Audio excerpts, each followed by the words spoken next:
Hello and welcome to Off the Shelf Reviews podcast number 77. 77! Ian and I are going to be catching up on the recent TV shows we've been watching. We're going to catch up on some film news. And then in the middle of this podcast, we're going to be discussing our top 10 picks of 2025. And of course, we'll be ending the podcast with your questions. Questions, woo! Ian, how you doing? Oh man, I'm doing quite well. We've got into 2026. We made it. We Still made feels it. weird. We're It always still feels alive. weird in January when the year changes. It does, like, cause it's, we've just come off of 12 months. I always get thrown just before Christmas because I'm just like, man, I can't believe Christmas is like there. Like we're in January now and already I'm going to be thinking, oh, I can't wait to get to Christmas again because I'm going to be working so fucking hard. But obviously I took the last podcast off just because like everybody was going to be talking Stranger Things and I still haven't watched it. I've seen clips and things that have happened. Like the wife who was in the last podcast, Linda, she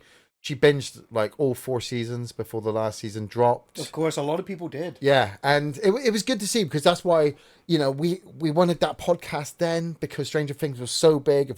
I felt if we weren't talking about it in our podcast then, we were missing a mark. The thing is, I feel like there's even more to talk about now after a disastrous final season. And I already had my reservations about final episodes before they came out. That things weren't looking good, that they were setting up so many new characters and giving no one any development time, and previous characters were just going through the motions they'd already been through in previous seasons. The fact that behind the scenes revealed that they were still writing the damn thing on the spot, on the day. Oh, we're still just like, oh man. We're still waiting for episode 9 though, aren't we? Oh yeah, when that comes out and reveals that it was all a dream and they were all really just kids in the basement. It really did reach a fever pitch, didn't it? Because Netflix actually crashed with the amount of people tuning in to find that mysterious final episode. Yeah.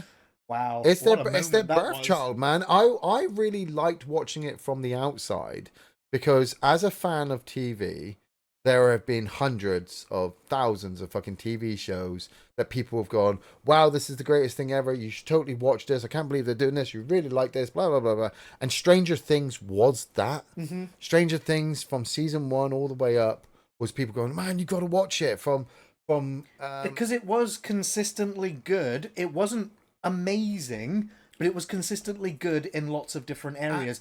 In its universal appeal, it appealed to so many ages and demographics. Yes, but at the same time, it also hit that major teen dynamic that needed a TV show to get behind. So you got to imagine there were people watching Stranger Things season 1 at age 8 or 9 because parents have got Netflix and they've got this shaving haircut as it finishes. And now they're 18 as they've grown up with the same as we were with Buffy and Angel.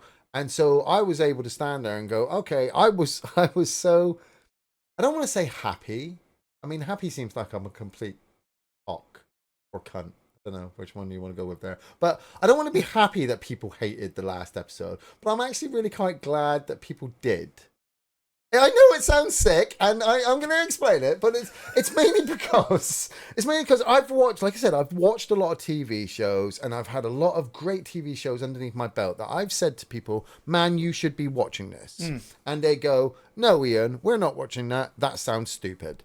And I continue to watch it. But because people aren't watching it, the show is cancelled. And it doesn't go its full fruition, which really pisses me off. Everybody else's fucking show gets to go fucking 10 fucking seasons and get fucking offshoots of things left, right, and center and toys and stuff. But, no, nobody remembers the Tick. Nobody remembers running the halls. Nobody remembers, what was it, fucking Reaper? Do you remember Reaper with his friend Sock and he had his dad who was the devil and he had the cap? Cancelled after a season. It fucking was, wasn't it? It was really good. Fucking Firefly. Like, I could go on, but I don't. Because to me, TV shows are subjective. Everything gets thrown around. And because of streaming nowadays, we have so much more. So Stranger Things came along and everyone went, season 1, Ian, you got to watch this. And I was like, no, I've got my shows at the moment. I'm not entirely sure what this is like. I want to see it go. And it went season 1 and season 2 and season 3. I mean, all the way up to fucking Eddie Munson stood on top of that thing playing Metallica. Everybody still epic. Everybody wearing a Hellfire t-shirt. And I was just like, you were one of them. I bought one as well just to get in on it with all the kids because I wanted to be young again. But I was like, deep inside me, Game of Thrones had done the same thing. It had fucking peaked. And then that final season fucking was so bad. Everybody just wanted to kill themselves and kill the owners of the TV show and all that. And I was like, so then Stranger Things came along and I'm like, you know what? If they fuck this up, it's gonna last with them. Yep. I really hope they don't, because they're riding such a high if they write it so well. But as you said, the behind the scenes has proved that they were gluing it together. It's not that the finale was truly awful. It was just so serviceable that it was nothing exciting or exceptional or memorable, and a bit of a dampener. And it kind of, like, when it ends badly, like Game of Thrones, I used to enjoy reruns of Game of Thrones. I just can't even start it anymore, because, like, as soon as you even think about starting it, when it's good, you know it ends so badly, you're like, the journey's not worth it anymore. So I'm kind of curious what it's like for Stranger Things fans now. It's like, is the journey of the rewatch actually still worth it again, knowing how it actually does come to end? I think it would be, but I think only really for the young people who are wanting to go back and watch the first few episodes again and remember how it feels. I think the show in general will still be remembered fondly, more fondly than Game of Thrones. Yes. But yeah. But time will tell with this one, I think. But like I said, podcast-wise, wasn't in the last one, got the wife in, big Stranger Things thing. Then Christmas happened. Now we're back to work. And we were getting this podcast done. Andy was obviously supposed to be here with us. Yeah, where is he actually? I just realised. He's got some family thing he's got to do, which as soon as he said, look, it's a family thing, I was like, dude, don't even... We get it. Yeah, that's fine. We totally get it. And I was going to say to him, maybe we could have postponed it for next week. Yeah. But then he would have had to rush to make his notes. You already had yours. Yeah. I've only got a few things because obviously personal preference. Exactly. We already made plans for this one, so I couldn't make it next weekend either. So it was a shuffle around, and this is how it worked out. But I did say to Andy on the next podcast that he's on during the catch up, if he wants to go through his best of, we can go through it then in a more I want to say rushed, but he can at least give us what his were. Yeah. So we don't miss out. That's the thing as well. It is the Royal Rumble next week from this podcast, which is going to be in Saudi Arabia, which is going to be interesting. Indeed. I don't know if you actually had it in your news, but I was meant to message you, obviously, that last year was the very last year of John Cena's wrestling career. I forgot about that. I was going to mention to your list, but just in case anybody cares, but if you're listening, then you should, because you like wrestling just like me. John Cena retired last year. He's wrestled his last ever match, he says. Never. Gunther, right? Ever. Yes, he lost, tapped out. A lot of people... As you do for your final match, your retirement match, you usually do lose and put over the next, talent. Some people do. Undertaker didn't. He absolutely destroyed AJ Styles at the Boneyard match, and he fucking walked out. But what I think was interesting, it was the same thing with wrestling fans as well, that had the hatred towards John Cena's final match as kind of the thing that happened with Stranger Things, which was very interesting. In January, the very first show of Monday Night Raw on Netflix was a Stranger Things themed wrestling event. So you crossed two different TV shows with no special guests or anybody come out. It's just a bit of a fucking staging thing. Netflix just wanted wrestling fans to be watching Stranger Things. Because, well, I mean, everyone already knew of it. Like, it was everywhere. But it's the ending. It's the fact, like I said, people were like, oh, John Cena fucking smiled when he was tapping out, and he was happy. He should have been passed out, blue in the face, fucking should have died. He should have won. He should have done this. John Cena went out the way John Cena wanted to. John Cena has had one of the best fucking careers I think any person can ever have, from being a little kid holding a cardboard belt saying I want to be WWE champion one day, to then being 16, 17 time heavyweight champion, record breaker, multiple fucking Royal Rumbles, SummerSlam, Survivor Series. He was the face of wrestling for at least 10 years. For the not attitude era, but for the ruthless aggression era. And the fact that he's able to transition so well, we've said this, charisma will take you far. Yeah, into TV. He's had some real iconic roles, some real iconic television appearances. I actually would like to see this year, at the end of this year, maybe him announce that he's going to be a father. Sure, yeah. I mean, he's, put off having a family because of wrestling. Exactly. But now he's so retired, he's got to be making bank. He's got to have the money. Probably royalties on merchandise. Yeah. But alone. Yeah, at the same time, he's just going to say, yeah, I'm a dad now. I can actually take my son to school or my daughter to school. I can spend time with them. I don't have to be traveling the world. Yeah, I am still a wrestling fucking fan. A legend. Yeah. Yeah. But other than that, yeah, I think I'm still alive. Good. Yeah. Well, I got a couple things to catch us up on. Yep. First thing I want to bring up today is a film called Begonia. Yeah. It's a weird title, it's a weird poster, Yeah. and it's got, well, some weird actors in it. Emma Stone and Jesse Plemons. They are two actors that have, in my estimation, been rising up the ranks every time I see them in something. Fucking hell, They're getting better and better and better. Yeah. And I never even used to like Emma Stone. She used to put me off, but after her recent films, was it the Was it Pretty Dirty Things? Yes, where she's I always forget the name of it. I said to you as well, you needed to watch Something Kindness, World of Kindness, or something with Jesse Plemons as well. Again, yeah. But Begonia, just to give you a synopsis, is about two conspiracy-obsessed young men that kidnapped a high-profile CEO of a major company, and they are convinced that she is an alien who is intent on destroying all life, or all human life on planet Earth. And so they kind of torture her to get her to reveal that she is an alien. Yeah. And so watching the film, you're like, it's uncomfortable. It's torture, right? There's torture. But it's dark. It's dark. Well, it's a dark funny comedy. Yeah. And throughout the film, you're wondering, like, because Emma Stone, she is a cold, heartless, ruthless, like, businesswoman. So the film already positions you to not like her very much. So when the torture happens, you're also then feeling sorry for her because it's a woman being tortured. But at the same time, you're questioning the sanity of the men. And then at the halfway mark of the film, you're just like, well, this film can either go one of two ways. Either she's an alien, or they are mad. They are completely insane and they're torturing this businesswoman.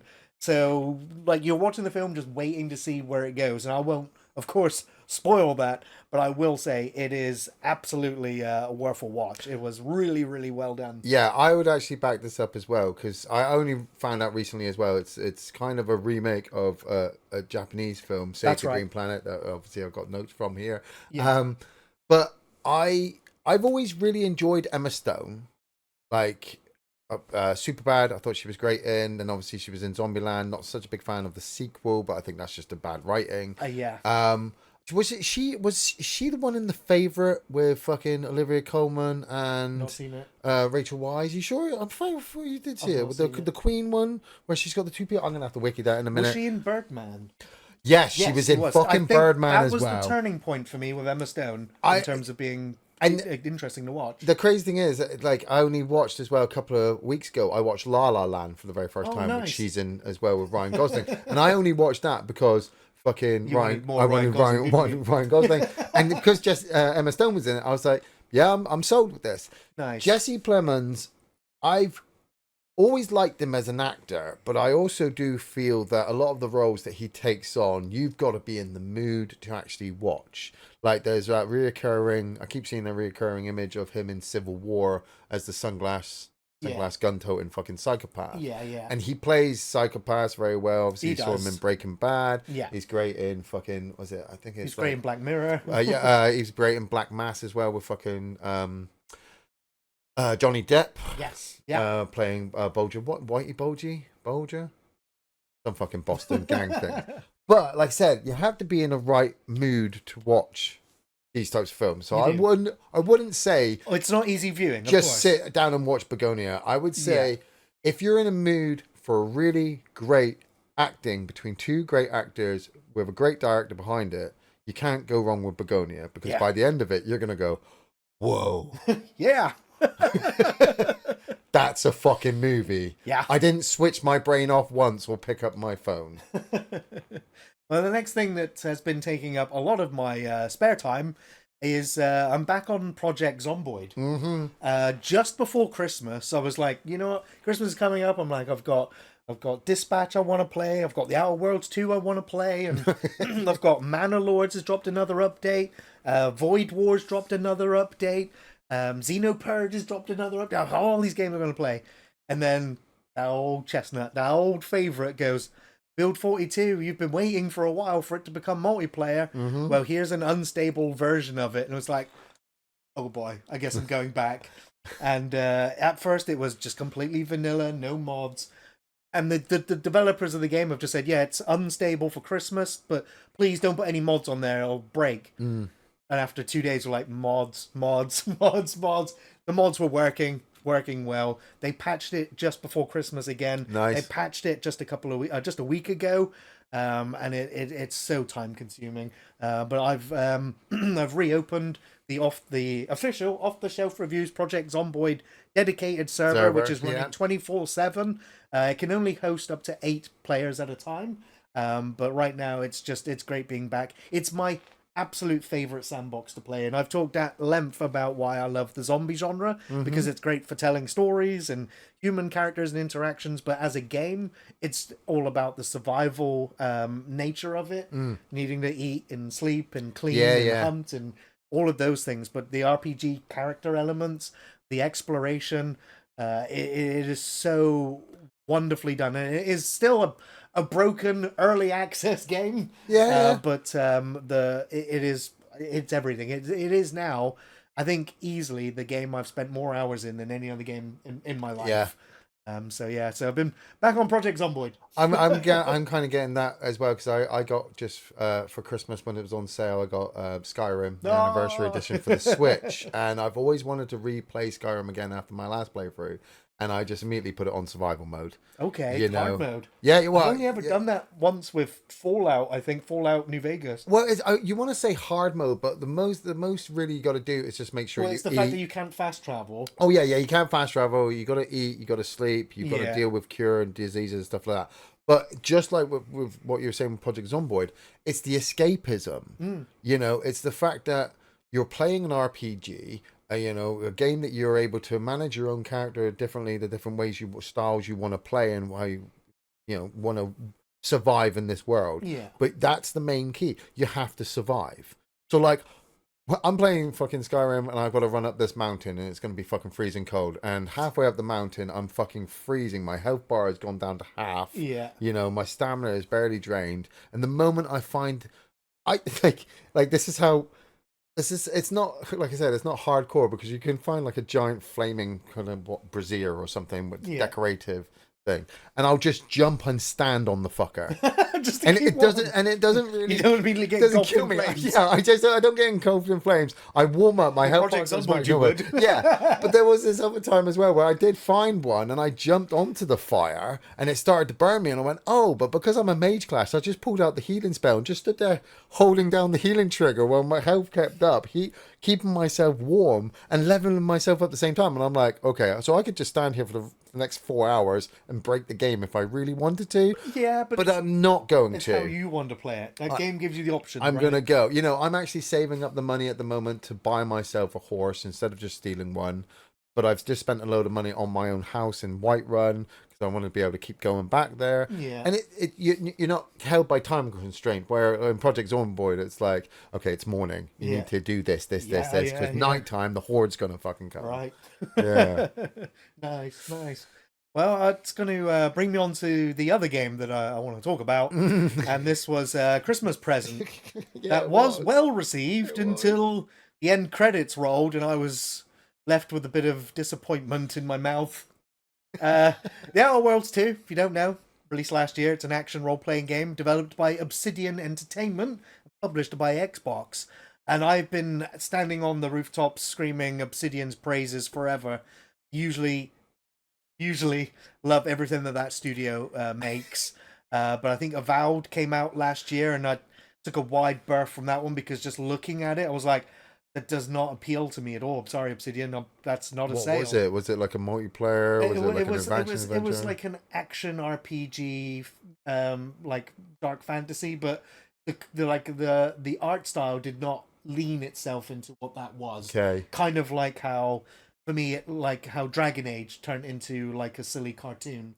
And it lost all of its depth and darkness and any kind of depth or subtlety or anything. Just didn't even resemble it anymore. So Avowed, I was just like, I don't know what this is. I'm just not interested in this one. But The Outer Worlds 2 came out.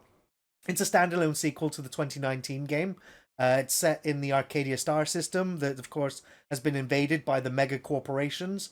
And you are an Earth agent, an Earth directed agent, here to kind of, decide how best to handle the mega corporations. Yeah, yeah. At the same time, space travel has been causing unstable rifts to open up, which are going to swallow the galaxy. So there's a lot of stuff going on. Right, okay. But the main storyline was, I'm sorry, boring and dull. The companions were dull. Yeah. There were some really nice side quests and funny moments, but the over commercialized nature of the mega corporations, it has a point in this universe of games. It's what it's about, but it hits you so hard that you'll get sick and tired of the jingles playing on a loop, the adverts in game. The story doesn't hook you or engage you. The only really exciting thing about the game is the music, the art style, and all of the mechanics. Now, it's one of those games where it's like, well, you get to choose whether you're going to put your points in lockpicking, or charisma, or hacking, or sneaking, or shooting, or all those other things. So when you have missions, you can then approach it depending on your tool set or skill set. And of course, there are some missions which goes, you don't have points in any of those things, you're never completing this mission. Goodbye. Okay. So there's some annoyances there. Yeah. But yeah, like nothing really engaged you for the long haul. There's other like daft decisions, like having a level cap before you even reach the end, so you can't even get any more skill points to go and level up the other things that you've not done. There was just a lot of weird choices that were made in that game that by the end of it, I was like, this is so mediocre. It is a 5, a 6 out of 10. And it for me, what hurt was the disappointment that I'm like, this was an Obsidian game. The magic is not there. Well, it's really disappointed. It's a future, mate. It was sci-fi laser guns. Of course, there's no magic. Maybe that's what I was missing. Right, back to Skyrim then. Back to Skyrim. Raise the dead. No. Well, the next thing I want to talk about is a film, and this one I've been waiting for a little while to see. And it's just been released, and that is Rental Family. And this stars Brendan Fraser, his first film since The Whale. And it's about an American actor in Tokyo struggling to find purpose, and he lands an unusual gig, working for a Japanese rental family agency where he plays stand-in roles for completely different strangers. And in doing so, he rediscovers his purpose, a belonging, and of the beauty of the human connection. Man, Brendan Fraser was made for this role. He wears his heart and his vulnerability on his face and on his sleeve. You can see it, and it is such a thought-provoking, deeply like personal film from him. It's all about loneliness. Yeah. And it is pretty brutal to begin with, but once he starts to make those connections with strangers, and he's discovering things about himself whilst discovering them. See, I don't mean to make fun, but I love the fact that, like, to you this is kind of like a new thing where immediately I'm like, what is it about Japan and people feeling lonely? Because it's immediately making me think of Lost in Translation. Sure, right? Yeah. The people seem to go to Japan and immediately they're like, man, I'm so fucking lonely. I need to meet people. Well, I don't remember too much of Lost in Translation, but what I get a sense of is that Japan in itself is a character in this film. Oh yeah, there always is. Because I'm an outsider to Japanese culture as well, and so this was obviously a little peeling back of the curtain, so to speak, as to. Well, strangely enough, I think it's the fact that the culture over there really hasn't changed much. It's just a very kind of, and I don't want to say strict regime. It's just a very historical, they're very disciplined. Historical society, disciplined nature of how their entire environment works. And like I said, using Lost in Translation as an example, you've got Bill Murray's character, who's this aging entertainer who goes over there and doesn't really have many connections with anybody, except when he hooks up with Scarlett Johansson, and then somehow they build up this relationship. I'm not saying that's the exact same with Rental Family, but when I saw the trailer and Brendan Fraser's going to Japan and meeting up with these families, and then he's being invited in and working with them and building up these relationships, and obviously, plot-wise, he's going to go from not understanding his purpose at the beginning then getting to the end and realizing that his purpose was to go there at that time anyway, and to. But it's a film that also questions like the ethics of doing such a thing, because obviously it's a job. He's getting paid. Yeah. He has somebody who's hired him to be there. Yeah. And sometimes he's been hired by others to be there for someone else. Totally, man. And so it does get into the ethics of the right and wrong and the morality of having a someone who's paid to be there as somebody. Yeah, but that's okay. It's the way of the world that we are now. We will pay complete strangers to be our friends. Right. And it's more prominent now, particularly with things like what we're doing now, podcasting and Twitch, where, you will watch these people and then you'll pay them to keep doing that because obviously you value their time and being with them. I mean, Jesus Christ, dude, there's people you can hire to hug you. You can hire people for like 2-3 hours just to fucking hug you, and they're paid. So they just hug you for the 3 hours. They just hug you, man. You get together, you sit down, and you lie in a bed. They either come to your house or you go to somewhere that's special. Escorting, yeah, man. Yeah, but you've always it's also the dynamic of smash rooms. You can go to rooms and just pay to smash the shit out of shit. Yeah, it looks so therapeutic. Yeah, well, it is. Doesn't anyone just want to take a sledgehammer to a printer? Yeah, and that's the thing as well. Like you said, with understanding this, it's the therapy behind this. It's the idea of would you hire somebody to hang out with you if you were lonely? And sometimes the answer is yes, you should. Yeah. Because if you are that lonely and you've pushed away your friends, or maybe you have the wrong friends and you need to completely change your view on the world, you need to get up from where you are and go somewhere else and try something else just to reignite that flame inside you to go, oh yes, I am still alive. Yeah. And somebody out there does actually care. Even if I paid them to, fucking prostitutes. I'm going too far then, but if you have to pay somebody to be happy, then they say money doesn't buy happiness, but sometimes it fucking does. But yeah, Brendan, going back on the fact that Brendan Fraser, I think, has always been so fucking good as an actor, and that sometimes when he gets into a role, you're like, wow, how did he do that? And you're like, it's because it's Brendan Fraser. Yeah. He brings something to that role that he brings alive, and the director goes, well, actually, you need to just do this and do that. And he goes, yeah, okay, I'll twinge this and I'll twinge that. He's been California Man. He's fought fucking mummies. He had a fucking talking animated monkey at one fucking point. He's been 500 fucking pounds, and he's been a robot man in a TV series. Tell me I'm wrong about Brendan Fraser. I dare you. I can't, no. He's wonderful. And he's absolutely the reason to watch Rental Family. Yes. And the last thing I want to catch up on is another video game. Yeah. That I've only just started, but I can't stop thinking about it. I was going to say, I hadn't heard of this one. This is a game called Dispatch that I've only just started streaming just this last week. It Yeah. was a game that I was going to play over the Christmas, but ended up playing Project Zomboid and Outer Worlds instead. Yeah. And I've saved Dispatch for streaming. And Dispatch, if you don't know, is an episodic adventure game developed and published by Ad Hoc Studio. Now, this studio consists of former Telltale developers, Ubisoft developers, and Night School Studio. And I'm only 2 episodes into the 8. It was released on PlayStation, PC, and pretty sure it's on Xbox as well. 2 episodes into the 8, and I'm absolutely hooked. It reminds me of Invincible and The Boys. It's about superheroes. Yep. You play a human, not a superpowered human, but a superhero, who works in the dispatch office, and the crime calls come in, and you send whatever superheroes you have available at the time to go and resolve those crimes. Okay, yeah. Depending on the crimes that are it's on occurring, Switch. depends on which superheroes you send, whether their powers list. good for it or not.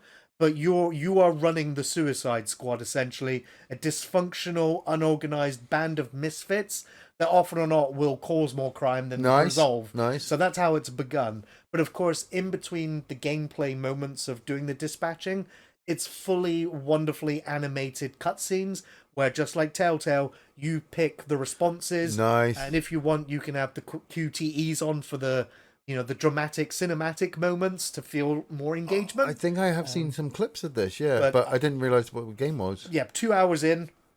Can't wait to get back to it. So, nice. Unfortunately, I will say Dispatch is not on my best of last year list because I didn't really get to it, and I'm still getting to it now, but it's absolutely, I think, would have been absolutely on my list if I got to finish it in time. It's all right. It'll be on next year's podcast, probably on his top list. That's right. So that was it for my catch up. I think it's time to get into some news. Yes. Now I have to say, I'll preface this by saying not a lot of news this month.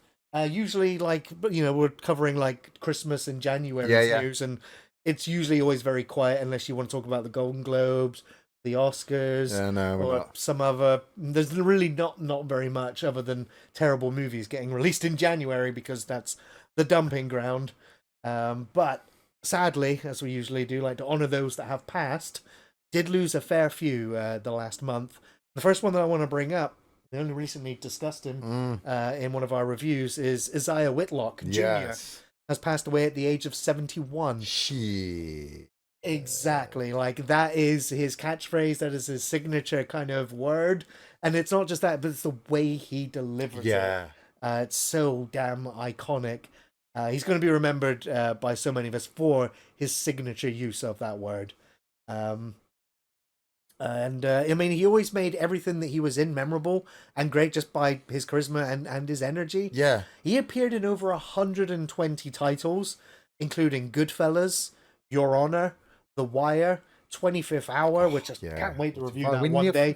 Right, it's got my favourite fuck you speech in of all of cinema. When the news dropped that he'd passed, I just happened to get the clip on YouTube. I don't, how fucking algorithm just knows what and fucking brings it up.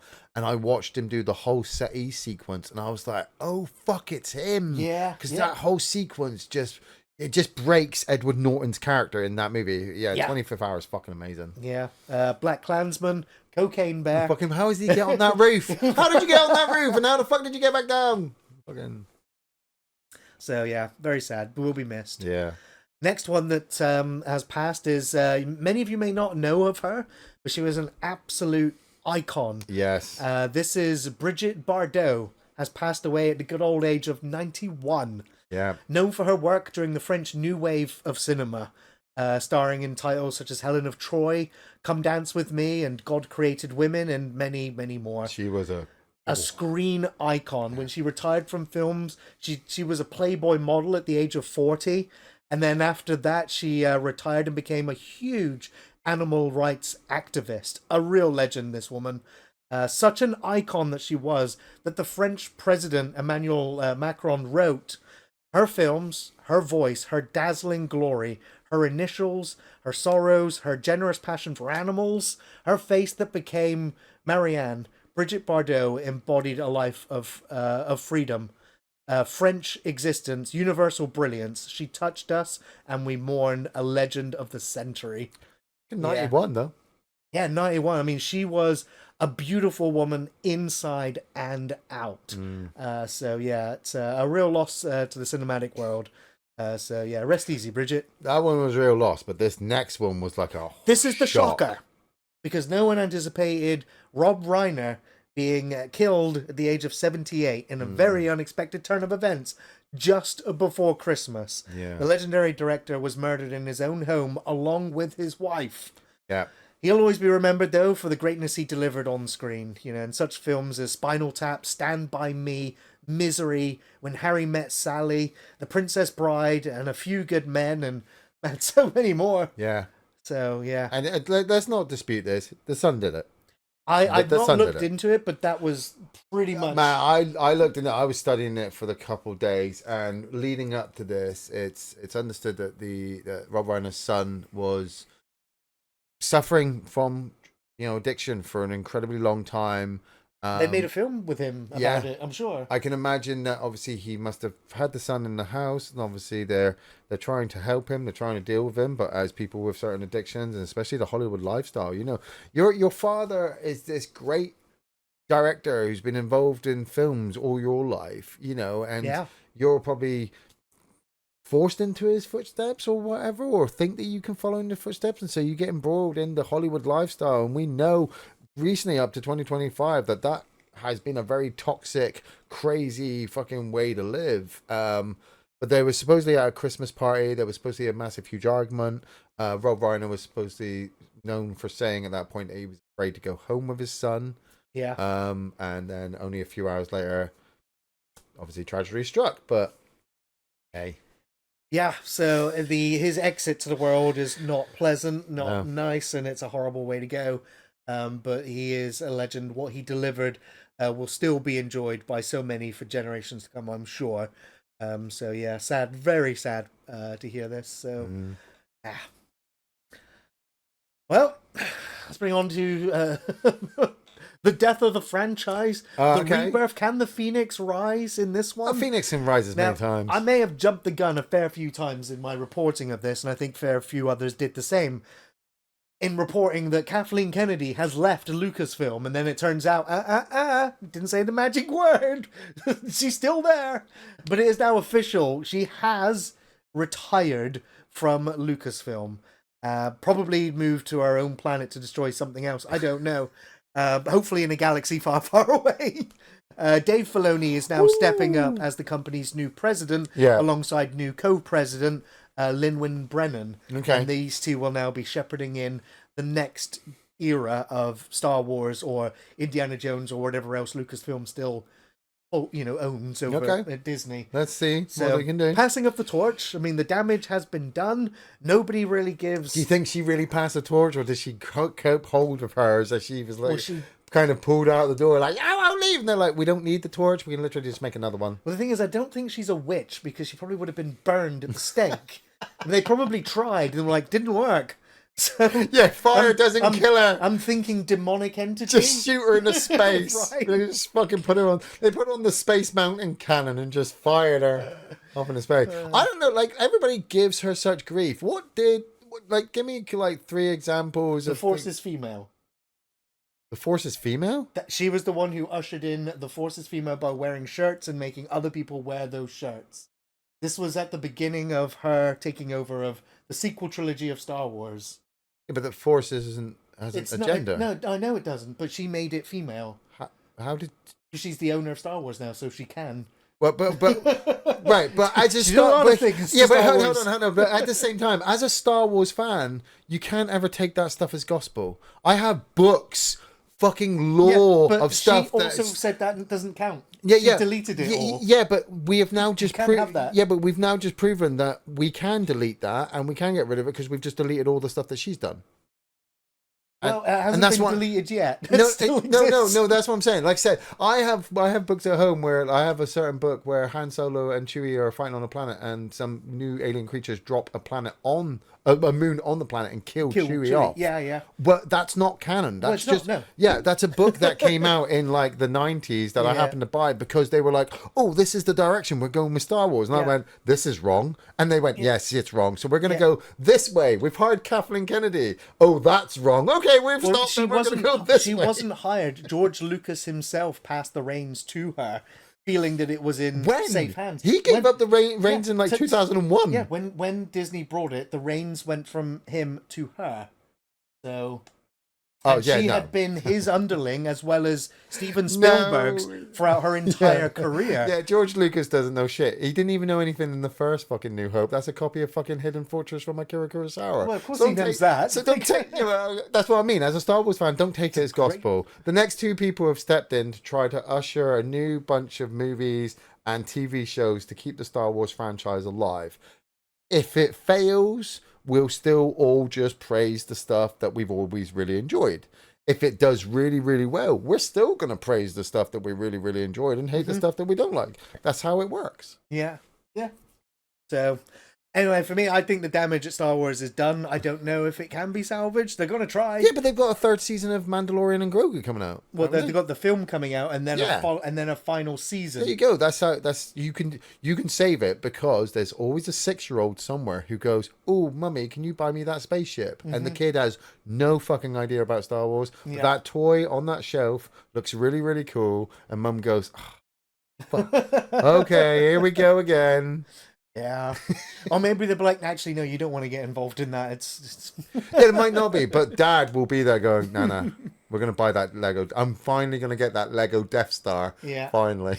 Well, we'll just have to see. I mean, I know, man. At least that if Star Wars is still bad after Kathleen Kennedy's gone, well, we'll point the fingers at somebody else. Mate, Star Wars won't die while Star Trek's still kicking. They're not tapping out there. It's a fight between those two of which franchise crashes and burns Star first. Trek's already past being on life support. It's like it's being held in stasis on a bloody on a teleporter pad. Like its code is being left in flux. It's that bit. All I can think of is that bitch from Search for Spock. They're like, there's a countdown. 9, 8, get out of there now! That's so close to how the end of Star Trek's gonna be. Right? Oh dear. Yeah. Wow, Ian. Yes. Bone Temple. Yeah? What's so funny? It's word Bone Temple. Right. Boner Temple has only done a fraction of the box office that 20 years later pulled.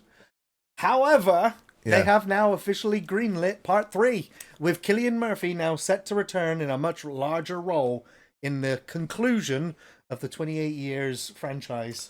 Sorry, question. You say Bone Temple only doing a fraction of the box office at 28 years? Yes. So did they even break even on their own budget? From the look of the metrics, only about 25% of the people that watched 28 years came back for Bone Temple. Okay, but it's a huge drop-off. Yeah, it's a huge, but I'm not hearing, they failed budget. Nope. Because at the same time, because they filmed them both at the same time? One after the other, yeah. So they would have saved money in one to put into the other. So in fairness, maybe they split the budget across those two. Yeah, that's what I'm thinking. So in fairness, it didn't matter how much money they made, they were still going to make bank back because they filmed one film, split in two, and then released it as two films. Fair enough, yeah. But like I said, the third one has been greenlit, so despite the second one not receiving as much an audience retention, it has, though, received much, much higher praise from critics and audiences alike, saying that this is the best one of the two new ones.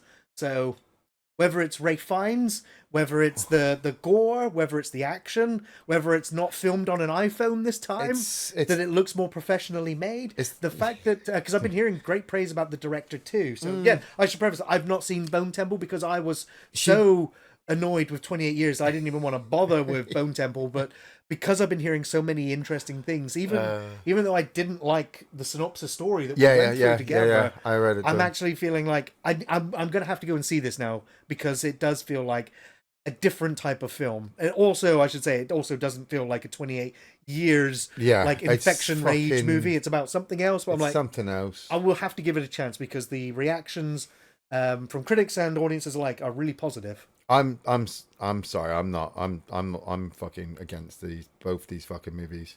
Yeah, I mean, I might feel that way after seeing Bone Temple also. And the problem I also have is that it's the marketing behind it. This is how you sell your shit. All of it, but... No, you always do. You fucking avoid everything like the plague, which is great, because you then walk in completely fresh palate. What's this about then? Vanilla, what's this about? And so then you can come out with your own opinion of how you felt in conjunction with what it was. Yeah. I'm a motherfucker who sees it plastered on fucking posters and billboards, and people are just like, oh, it's the greatest horror movie of the year. That's what they're fucking saying. I'm like, it's January. Calm your fucking tits. No, you've got to see Bone Temple. It's absolutely what's mind-blowing about it? It's not 28 years later. You've completely done what you've done to multiple other franchises before, which is take an iconic scary creature and not make it scary. Gave it a huge dong. And gave it a huge dick. That's it. 28 years later, all I heard last year was, man, 28 years later is scary, because when you see that fucking penis, and I'm like, the penis? Is that all I get is the penis? And then the second part was, well, if it wasn't the penis, it was the fucking Jimmy Savile fucking Power flipping Power Rangers at the end. I'm like, wow, two things you brought up that have nothing to do with rage-infected fucking people. Ain't about that no more. Yeah, it's not about that. It's like The Walking Dead by season 6. It's like, ain't about the zombies anymore. but that's season 6. With this, I'm like, okay, how do you explain how they've been around for fucking 28 years? How do you explain the fucking incompetent fucking soldiers that are on that boat and fucking crash for no fucking reason? How do you explain how a fucking infected woman stays fucking pregnant and gives birth to a healthy baby for 9 months after she's not been fucking eaten because she's fucking rage-induced? All I can say is, after 28 years of waiting for the sequel, did they write it 5 minutes before they started? And I fucking wicked Bone Temple and was like, are you fucking kidding me? And I've had discussions with people in our Discord and things like that where I get it. They're saying, Ian, It's the human element. Aren't the humans the real monsters in the movie, not the infected?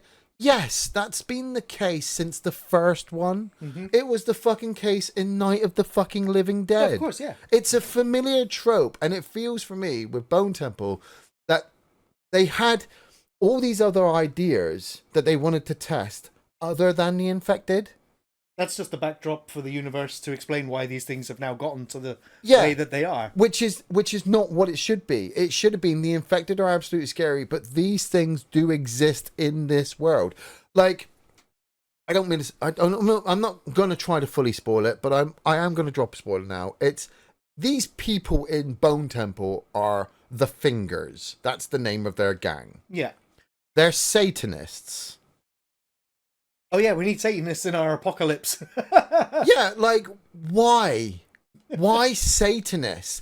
Oh, it's because while you're going along with the Ralph Fiennes doctor character and the explanation of the giant fucking bone skull temple thing, it all plays in towards a big ending where he gets to do some kind of music thing. And it's like, what? You're gonna make a shit ton of noise and light in the middle of a giant infected fucking island, and guess what it doesn't really do? Lure the fucking infected. They're not raged enough. you think they're fucking something that noise? You think maybe a governmental fucking member in a boat somewhere might go, there's a giant fire over there which sounds to be surrounding a giant bone temple. Do you think we should investigate? And they're going for a third one. They're going for a third movie. Yeah. Like, what? Okay, unless the third movie ends with the infected being cured. I'm pretty sure they're going to cure them. I don't even know, because I've never seen Bone Temple, but I reckon they're going to cure the rage virus. They'll get their kumbaya-yas out and everyone will be fine. Yeah, it'll be the Stranger Things ending. They'll just end it on a musical number. Just end it on a musical number. But it's like, so you don't even, if that's the case, you don't need Cillian Murphy. You're just bringing him back because he's the character from the first one that everybody was... He's the actor everyone loves too. Like... Yeah, he's the one that everybody was screaming about in the trailer from 28 years later, when he wasn't even in the trailer, but everyone was like, oh, he's got to be in it. And so the director's gone, well, we're going to have to put him in it. Yeah. I mean, he started the franchise, like he's the face of it. Like, yeah. Nah. I'll wait for the third one to come out and then somebody can pay us to review it. Well, as my last bit of film news, yeah. I mean, we might not care about the Golden Globes or the Oscars anymore. We don't have any investment or any stakes in it. But sometimes we still like to see who gets nominated for the shit awards. The Razzie Awards. It's nice to sometimes see the acknowledgement for the worst of the worst. Yeah. And I can say right now that Snow White is leading the charge as going down as the worst film of 2025. Yeah, I haven't watched But it's currently tied with 6 nominations apiece with Star Trek Section 31. It's just like, man, yeah, literally Star Trek is at the absolute bowels of its most awfulness. And just when we thought that Section 31 was the worst modern Trek could ever get to, Starfleet Academy came out and said, hold my comm badge. Oh, wait, I swallowed it. There's a line in the dialogue where a cadet has swallowed her comm badge. Why? Starfleet used to be about the best of the best, the cream of the crop, the best humanity had to offer. But 700 years in the future of TNG, the cadets are swallowing their comm badges, and they are just brain. It's like you remember the film Idiocracy? Yeah. Imagine that in the Star Trek universe. That's where it's gone. Yeah, it does seem like that. It's absolutely it does seem insane. like that. You're looking at it like, what happened? So yeah, Snow White and Star Trek, the worst of last year. It does warm my heart though, because as a Voyager fan, you know, I mean, you want me to I'm evil. The burning remains. I'm like the dumpster fire. Wow, your anger warms me. That's the thing. My God. There's somebody in Star Trek Starfleet Academy, and she says dumpster fire, and I'm like, who uses modern vernacular in Star Trek? Yeah, well, it's the same people that went, oh, of course we can use fucking Beastie Boys to blow up a fleet of fucking giant ships. It's kind of novel when a character in Trek uses something a classic history music. Yeah, but it's also just a personal preference of the people who are writing it. Like I said, it warms my heart because a lot of people are like, man, I hate Neelix in Voyager. And I'm like, I'll take Neelix over anyone in Modern Trek. From what I understand, Picard season 1 and 2, Section 31, fucking Starfleet Academy, and you could throw Discovery and Strange New Worlds in there. They have more merit, but that's 6 Star Trek things that I will not watch, but I'll watch Voyager and DS9 until the fucking cows come home. I'll watch original as well. I should also say the other film that's been nominated for the most Razzies as well as Snow White. Those are the films, and that was the War of the Worlds with Ice Cube. With Ice Cube, yeah. And what's amazed me is that everyone that worked on that film has continued to get jobs. It's like, how do you get work after you make that? You lie, and you're inside Hollywood. Hollywood will suck up any fucking... I forget. I just need to be reminded. You're right, man. I mean, I'm not a smart man. I clean toilets for a living. I'm a cleaner, but man, I'll take fucking clean toilets over being a writer for any fucking American-based TV show. I'd rather clean toilets than watch Modern Trek. It's not as shitty. Because you can imagine they have these things. They're like, we're losing, there's a company somewhere, they're like, we're losing money. We're going to fire all our writers. Okay, what should we do now? We're going to hire all new writers to write for us. Well, where do you get these new writers from? Oh, they've just been fired from somewhere else. We'll get them cheap. Yeah, they used to do it in wrestling. Fucking, Vince Russo was fired by Vince McMahon and went to WCW and went, hey, I wrote all the cool things of the Attitude Era. You should hire me. Yeah, no. So that was that. Yeah. But before we conclude, do you have any trailers you want to talk about? Yeah? Yes, well, we have a couple of trailers, but I also have a little I've had this idea over the last couple of days that I want to drop in the podcast for everyone to hear, because I need to vent it out. When I don't know if you noticed with the show, but when I start going, I've got to go get it out. But so we watched the Heel trailer. Yes. Earlier before we started the podcast, which is the new Stephen Graham movie that's supposed to be out this March. Yeah. From the trailer, it seems like Stephen Graham is playing a father who's kidnapped or captured a boy. I think he was in Mobland with Tom Hardy last year, but I can't remember his name. It did come up on the trailer, but I'm terrible. I'm 43 now.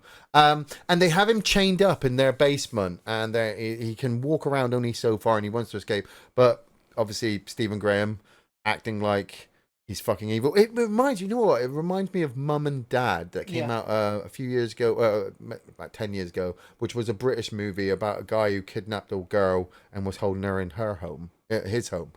But this one seems darker, better funded, I suppose. It looks like a dad, or looks like a couple of absolutely. It looks like two parents at their wits' end. That their son is a yob, a hooligan, a violent, child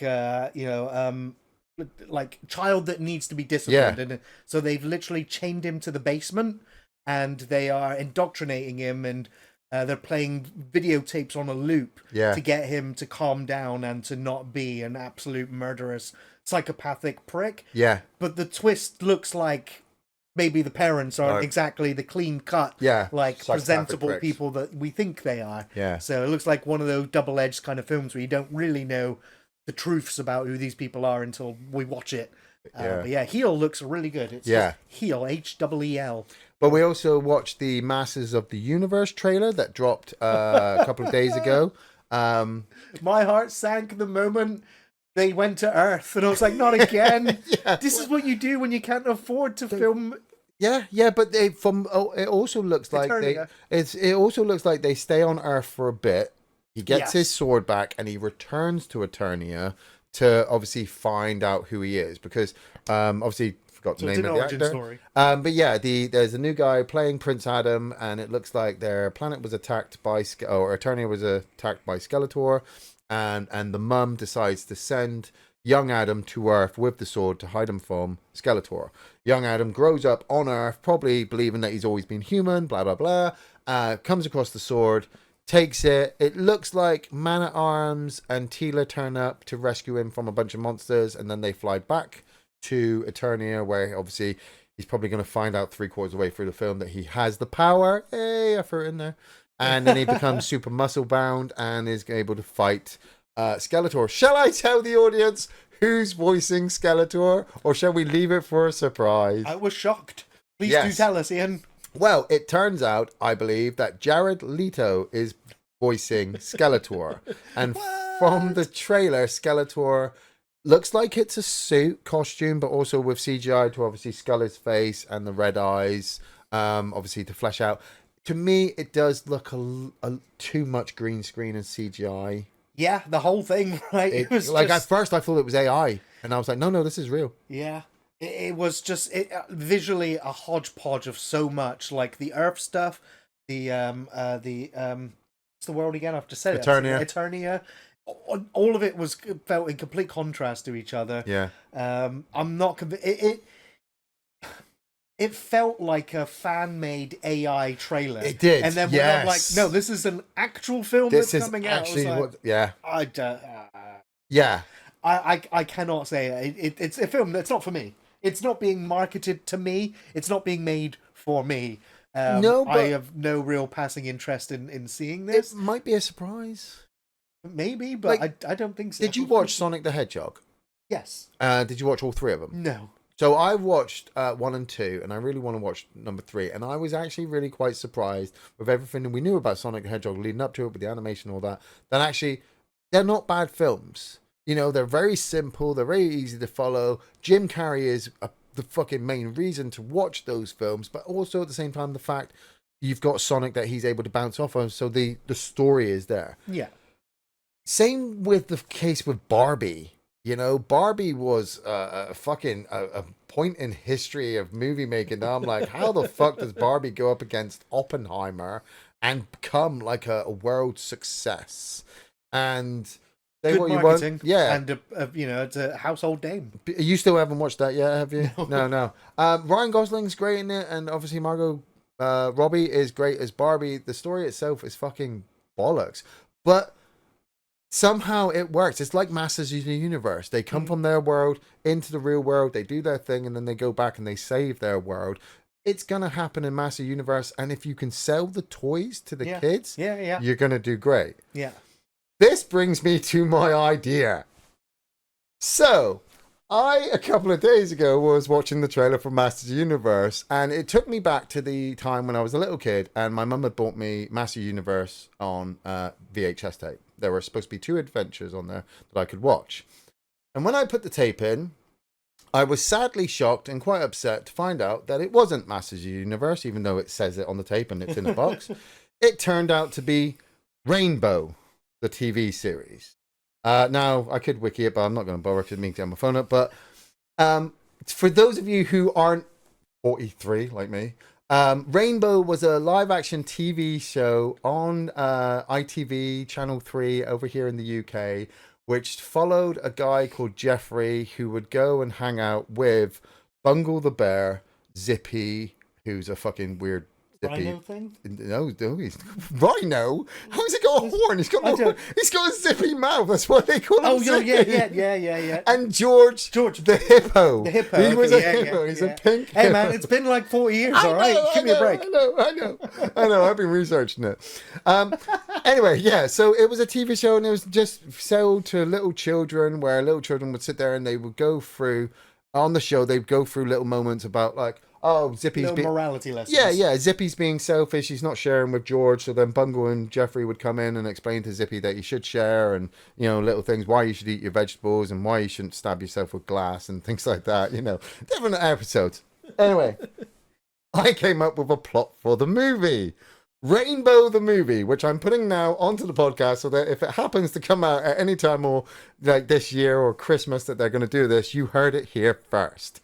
And this will be the idea. So, as Gary said, it's been like 40 odd years since Rainbow has been on TV, and not many people remember it.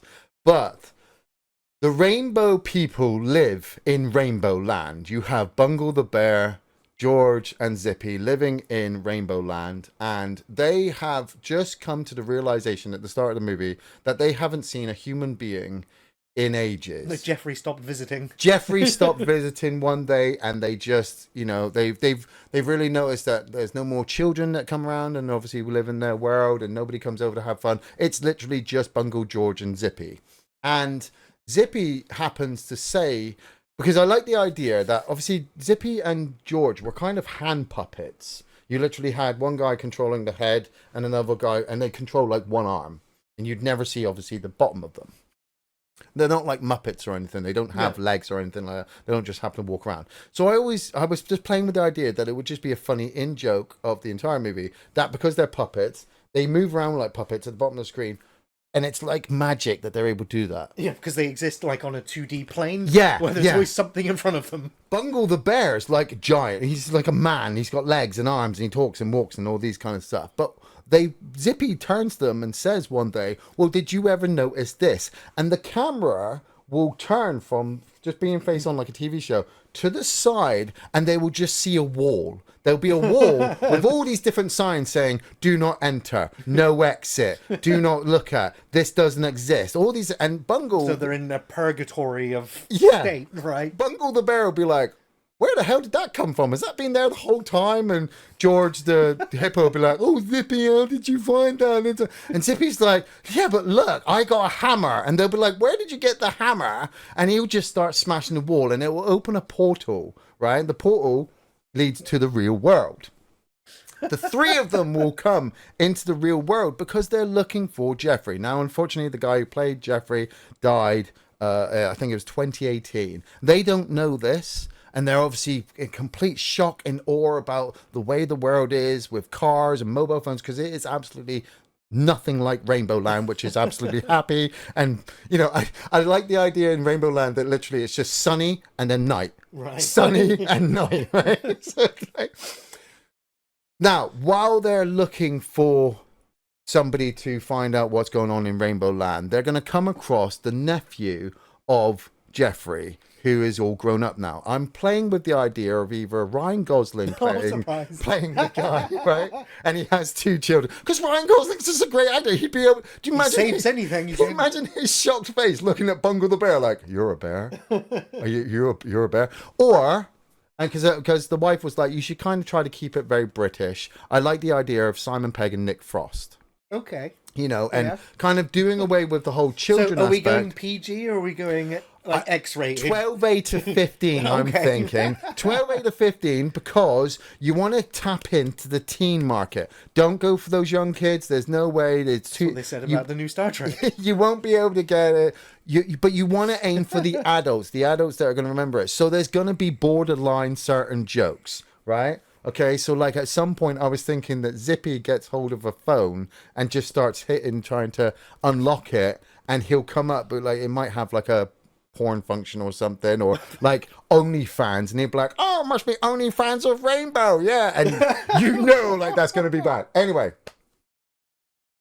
they're going to get framed for a bank robbery, yeah? Old school, fashioned, like people are like, they don't fucking... rob banks anymore. Well, these people do. They're just there to try to get some money out because they understand banks have money. So if they can go there, maybe you can get some money to help them find some people. There's a bank robbery, but the puppets, obviously, like we said, bottom of the screen, the puppets are still moving around. They run away when everything starts to kick off. Bungle runs away with them, but to get away from the cops, Zippy and George just drop out a shot. Just duck under frame. They just duck under frame. They exist on a different plane. And Bungle's still running like, because he can't do that. He can't drop out of shots. He gets arrested and he gets sent to jail. Now, this is why you've got to go with the 12-15 idea, because when Bungle goes to jail, there are some people who are like, man, I want to do some things to that bear, right? And it's borderline. And Zippy and George have to go and they meet up with either Ryan Gosling or Simon Pegg. And reveal that obviously they've got to rescue Bungle from jail. Yeah. Now, this is where I like the idea of the puppet, because Zippy and George just will be... So they can just appear in the jail cell, so just to pop up out of frame. No, because it doesn't technically work like that. I don't know how it works.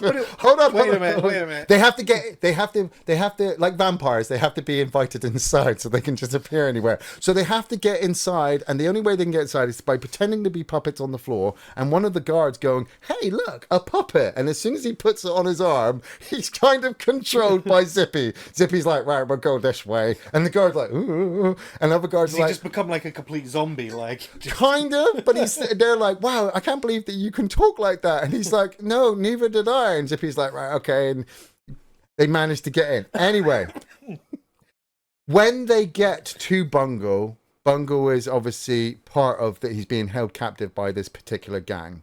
And they're like, no, we're not letting him go. He's ours.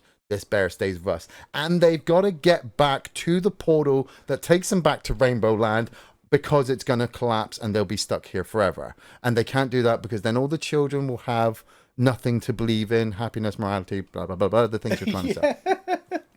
Zippy tries to take on the gangs, but they capture him, they pull him up against the wall, and he just can't escape.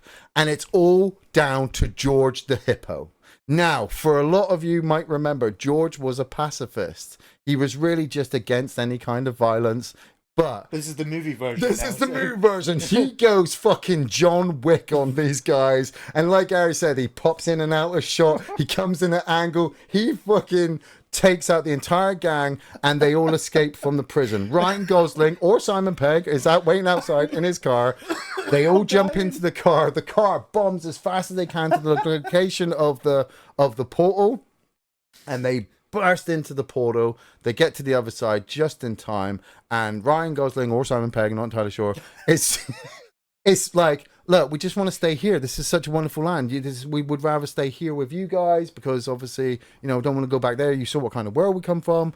And they're like, no, you need to go back into the real world so that you can tell people about us. And it's also a bit of the plot where the nephew will reveal that he remembers Jeffrey, his uncle, saying about how he loved going to work because it was like going to another world. Because Jeffrey did. He really was. He really was, but nobody believed him. And that's the point. If you believe it, it can be true, regardless of other people don't believe you or not, as long as you believe. And so they come back out of the portal. The portal closes behind them. They're in Rainbow Land. And the kids start watching the TV show, but individual kids will get highs and hellos. Like, remember in Smile Time when the fucking puppets turned and looked at the kids? Yeah. That's kind of what will happen, right? But they're not evil. They're actually like, "Hey, kids," and the show becomes really more famous again, and the music ends, and it goes, do, do, do, do, do, do, do, do, do, do, do, do. Right halfway through the credits. Right, and the wife came up, helped me with this idea. The music will be playing, do do do do do do do do do, and then it'll just go do do do do do, and there'll be like a fuzzing screen, and it will come up. And Zippy has a camcorder, and he's like, "Hey guys, guess what? I've got an escape hatch." And he looks, and there'll be a crack where the portal doesn't really kind of fit really with the rest of the world, but it's enough for Zippy to go through.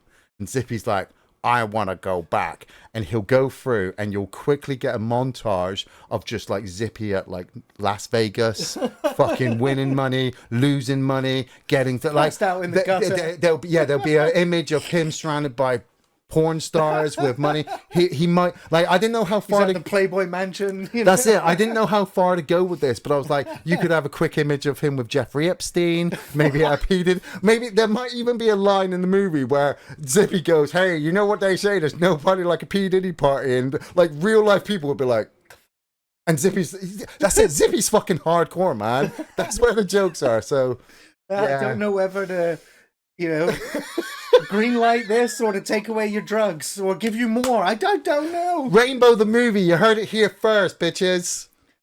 Well, I don't know about you guys, but I need to take a quick break. Thank you for tuning in. And Ian, man. Yeah. What a pitch. I know. Makes Alien Earth look fucking wank. It does. I mean, that's easy though. We're going to take a small break, but when we come back, we will be counting down our best picks for 2025. Yeah. Don't go anywhere. And welcome back to the second part of the podcast where Ian and I will be catching up on our favourites, our top 10s, or however many Ian has on his list this year. That's it, yeah, of 2025. That's it. I'll do mine first, because obviously, like, I love doing the rundown of everything we watched or done the year before, but with how busy I am to how busy you are, you're able to fit in so much more and then categorize it down into different genres of things that you liked, where I literally get some time to do some stuff and then go, oh yeah, that's what I did, other than work, because otherwise my top 10 would be like, oh, I went to work this day and then I didn't work on that day. So that's a good day. But I have actually started to try to focus it. I did do this over last year or the year before, where I try to focus it on the main few things that I think are majorly important, which are film, TV shows, video game, and, well, in this case, books. Because I think books and literature are incredibly important, and that people don't read enough nowadays. But you should always try to at least read one book, maybe a year, and be like, yes, I can still read. And it doesn't have to be on a Kindle. But starting with that, I last year finished, finally, after 15 years and 65 books. It's been a tough book. It was a book series. I finally finished the Horus Heresy series. I was going to say, how many books? It's about 65. There are still more coming out, and there are still more add-ons to the main storyline, which is the Horus Heresy series and the Siege of Terror series, which, if quick rundown for those of you who might not know, obviously Games Workshop, the big tabletop model making company in the world, created this back history for their series, the Warhammer 40,000, the Horus Heresy series, which follows Horus, the War Master, who is a genetically engineered super soldier, son of the mystical being known as the Emperor, who runs or helps the human race in the 31st millennium. Many years from now in a galaxy far, far away. Horus, at one point in the series, becomes corrupted by this evil material known as chaos, which exists on another plane away from the physical reality as we know it. And chaos imbues Horus with all this evil power and convinces him that the Emperor is evil and that Horus should turn against the Emperor. And so he decides to go all the way back to Terra, to Earth, with his army of genetically modified super soldiers and super robots and super weapons to wipe out humanity, all in the name of chaos. And they have sold many plastic figures and board games and video games. I mean, eye-watering prices. Yes. Dawn of War 4 has literally just dropped, I think, just on PC. Oh, nice. Or is coming out soon. You've Space also Marine got 2 did very well Space last year. Marine 2. You've got Warhammer 40,000 Total War that's coming out. Yeah. You've also got the Dawn of War Definitive Edition anniversary that came out last year, which was obviously the Dawn of War series PC real-time strategy game, but it's been upgraded to 4K fucking so that PCs can do so much more with their battle scales and all that kind of stuff. Anyway, the Horus Heresy series I had bought for me, because I've always been a Space Marine fan ever since I was a kid.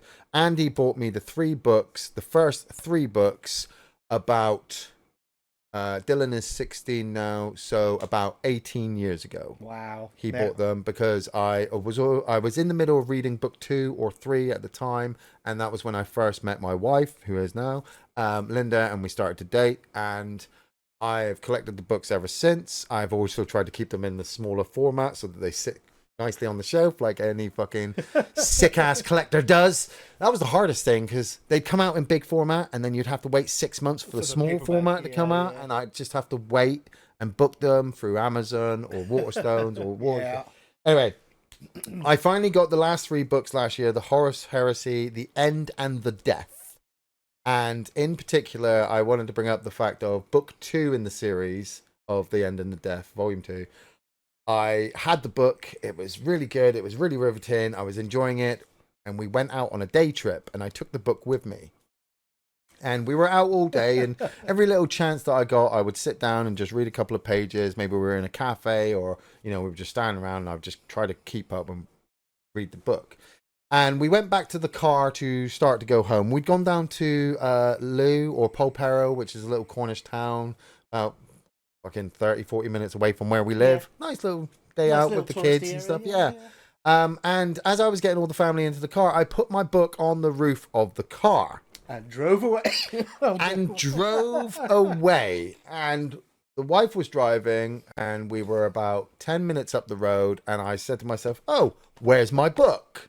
And I couldn't find it, and I started to freak out, and the wife's like, shall we go back? And I'm thinking, no, we can't, we're halfway up the road. But my voice was like, yeah, let's try and go back. And so we turned around and we bombed back down the road again. And as we were getting there, the kids are all in the back, and I'm thinking it's going to be in the car park. It's slid off the roof. It's landed in a puddle. Maybe it'll be destroyed. If it is, I'll just buy a new one. Yeah, but how far down the road did you go before it fell? Well, actually, as we pulled back into Polperro to go to the car park, my son was like, Dad, it's in the road. And I was like, where? And the wife's like, oh, I can't stop here. So I popped my seatbelt, opened the car, jumped out, let her drive and circle round. And there with the book. It must have sat on the roof for a bit. While, yeah. Got to where we exited, and as the wife turned, excuse me, it slid off the roof, landed on the floor, and we think a car might have just caught it with its tire because it's got a dent, or it has, pressed, but it's not so damaged. It was still in one piece. Nice. It was still saved. Readable, and it's on my shelf now with all the other books, and it's got this little damage on the corner where I get to look at it and go, that was the book I almost lost. I can imagine you were very stressed about the whole thing. A massive... I was freaking out, but then I paid it back to the kids and the wife. I was just like, I'm really, really sorry. I fucking did all that. But the entire series was amazing. It ended brilliantly. There's talks about them wanting to convert it into TV shows and films and stuff like that. I mean, it's an untapped potential, right, for films and TV. There's been nothing official. Is. But it's so big, and even with this book series that I had, like I said, it's like £9 a book when they were coming out, 65 books in just the series that I was following, with so many characters and filler episodes. Yeah. That you're like, oh, you could have cut that down. I didn't need to read that. But at the same time, weirdly enough, you need that to keep you going, to make you understand that there's this whole bigger universe out there. You know, the idea of, like we say with Star Trek and Star Wars, a lot of the time writers have to keep it small and condensed and present day and have all these crappy things that we go, this isn't Star Wars or Star Trek. Mm-hmm. Yeah. The same thing with 40K, but 40K in book form and lore form is so far fucking out there. I think that's also why people are a bit scared to try and convert it into something, because it will lose something along the way. It was an absolutely beautiful series. I'm so glad to have finished it. I know. Awesome. I've stopped buying it, even though Games Workshop like, look, these are coming out, and I'm no, I'm good. Need a break. Yeah. Horus is dead, and I'm glad. Horus is dead, and the Emperor's on the throne. Video game wise, I got some real good video games last year for Christmas. The wife bought me Sifu, which is a martial artist kung fu style action adventure game, which is fucking kicking my ass, but it's so good. Once you master the controls, you are having fights like your Jet Li, Jackie Chan in fight sequences. You replay the levels over and over again, but you start to remember where certain things are. So you lure the enemies there and you just fucking pound the shit out of them. I'm on the last boss at the moment. It's a great fight. The only problem is he's just like me. So he has all of my abilities. He's faster, stronger, and younger. Yeah.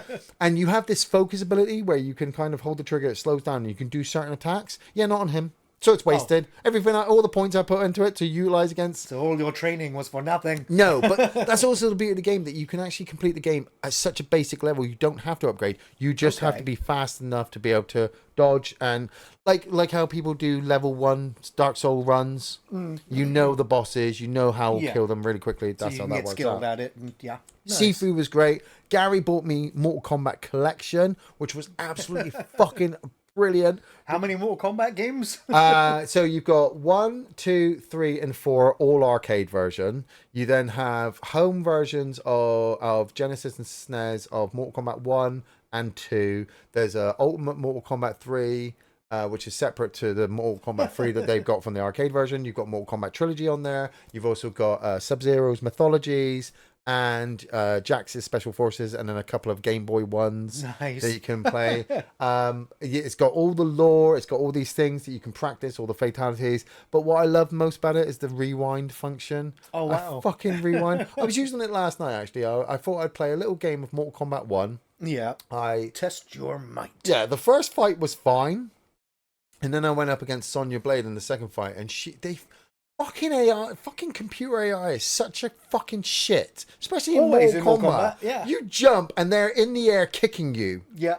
You go for the leg sweep and they've already blocked it, you know? Yeah, they literally just know your inputs and commands. It's a vicious game.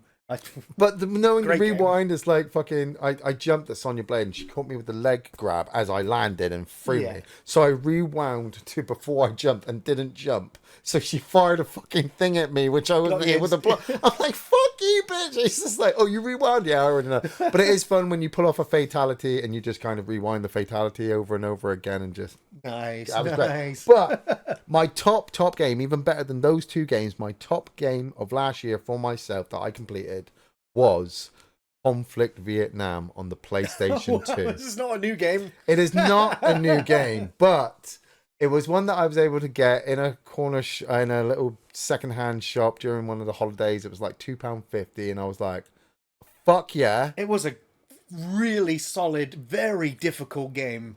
It was because there was Conflict Vietnam and there was Conflict Desert Storm. I think Conflict Desert Storm came out first, and then Conflict Vietnam came out second. Brutally punishing games. Yeah, you have 2 saves per level. You have a save that starts you at the start of the level anyway, but then you can only save it again twice during the level. That's right. And obviously, if you fuck up, you're gonna fuck up. You have a stat. You have stats that you can gain as well. So if you get proficient in certain weapons or healing and stuff like that, you gain experience that gives you stats so you can upgrade them at the end of each level. So you want to give your men certain skills. So like Hoss is the heavy machine gunner. That's right. So you give him the heavy machine gun all the time and get him to carry all that ammo. But Cherry's your medic. Yeah. So you could also play this game because we used to play this split screen. 4-player. Yeah. It was fucking great. And I purposely was like, because we never completed it. No, it was too difficult. It was too difficult. I think I did complete it, and just remember the final level being an absolute nightmare. And it is. The Citadel is a fucking horrifying level because the game does not let up. From the moment you start and your base gets attacked at the beginning, you move from area to area, and it is just a shitstorm after a shitstorm after shit. There was a helicopter level I had to do, and the aiming in the helicopter. So my 4 guys are on the guns in the Huey, and the Huey's flying around following a predetermined path. Yeah. And so we just have to fucking shoot everything and not die. That's right. Yeah? End of the level, I'm like, whoa, yeah. It took me like fucking 2 weeks to do the level because you had to, every time I died, I'd have to remember where the guys are and have the gun pointed in that direction to fire on those people before they can fire on me.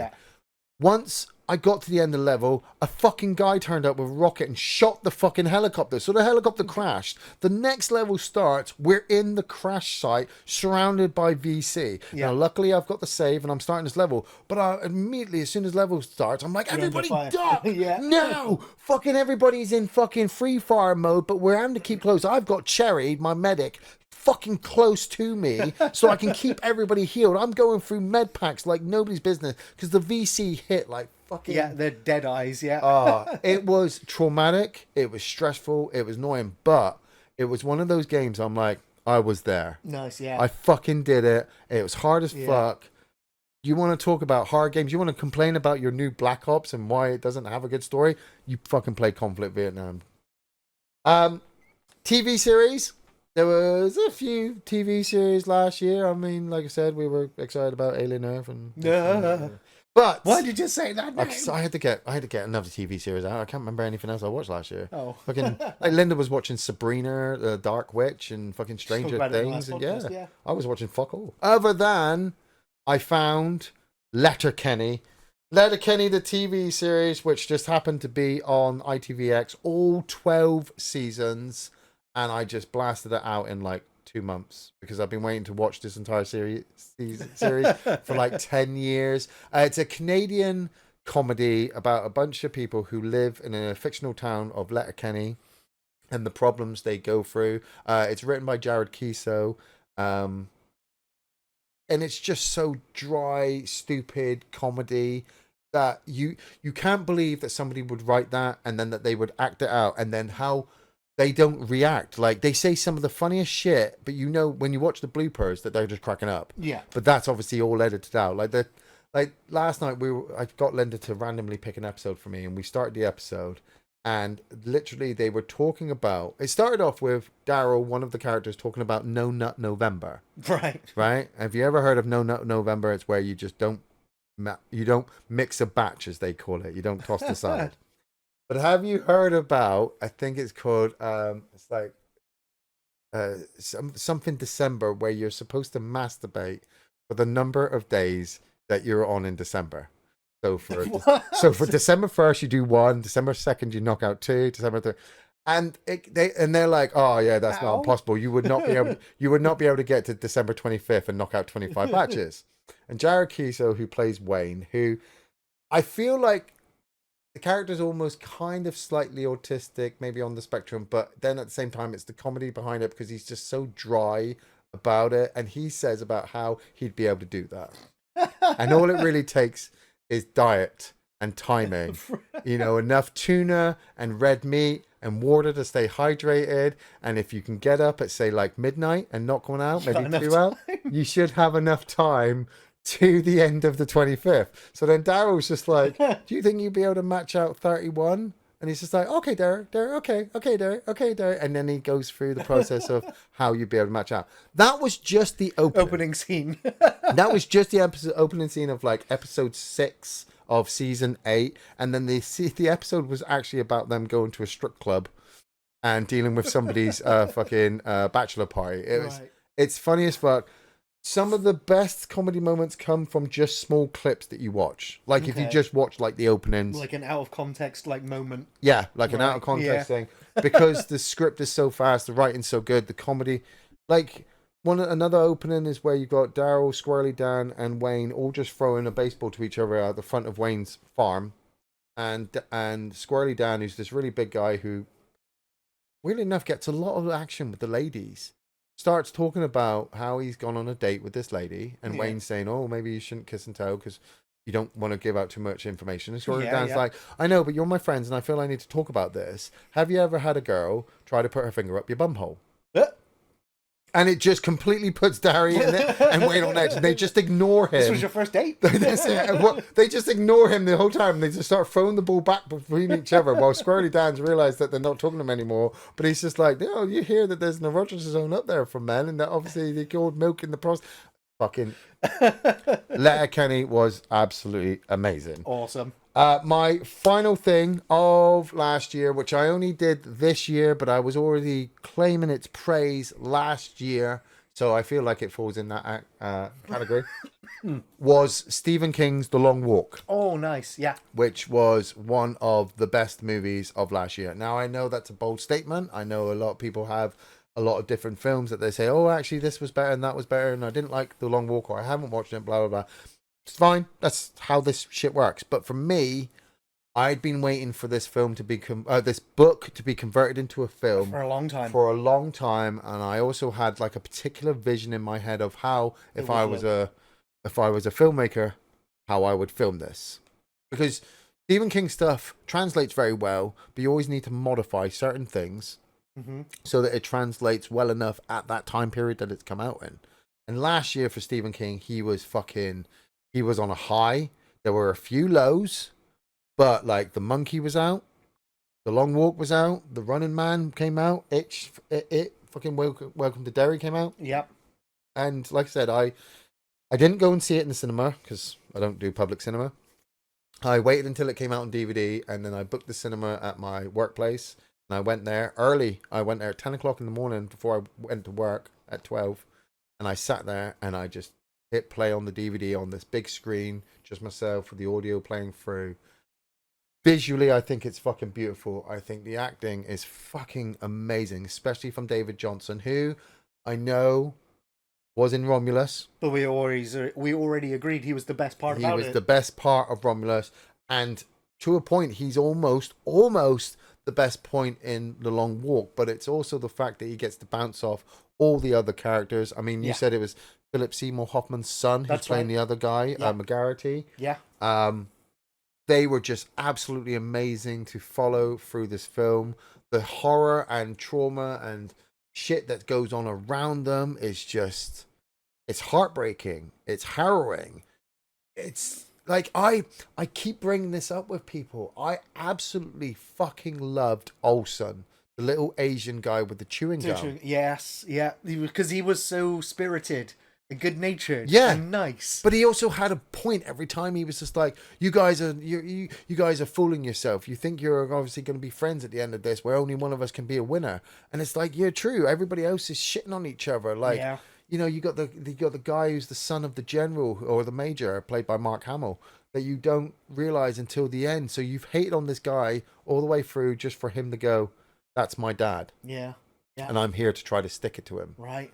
You know, it was absolutely amazing movie to watch. Like I said, I know there were so many good things last year, but for me, the end of that movie was just so fucking poignant and amazing with everything that's going on in the world that I was like, it's really hard. The movie went into my top 3, basically. Yeah.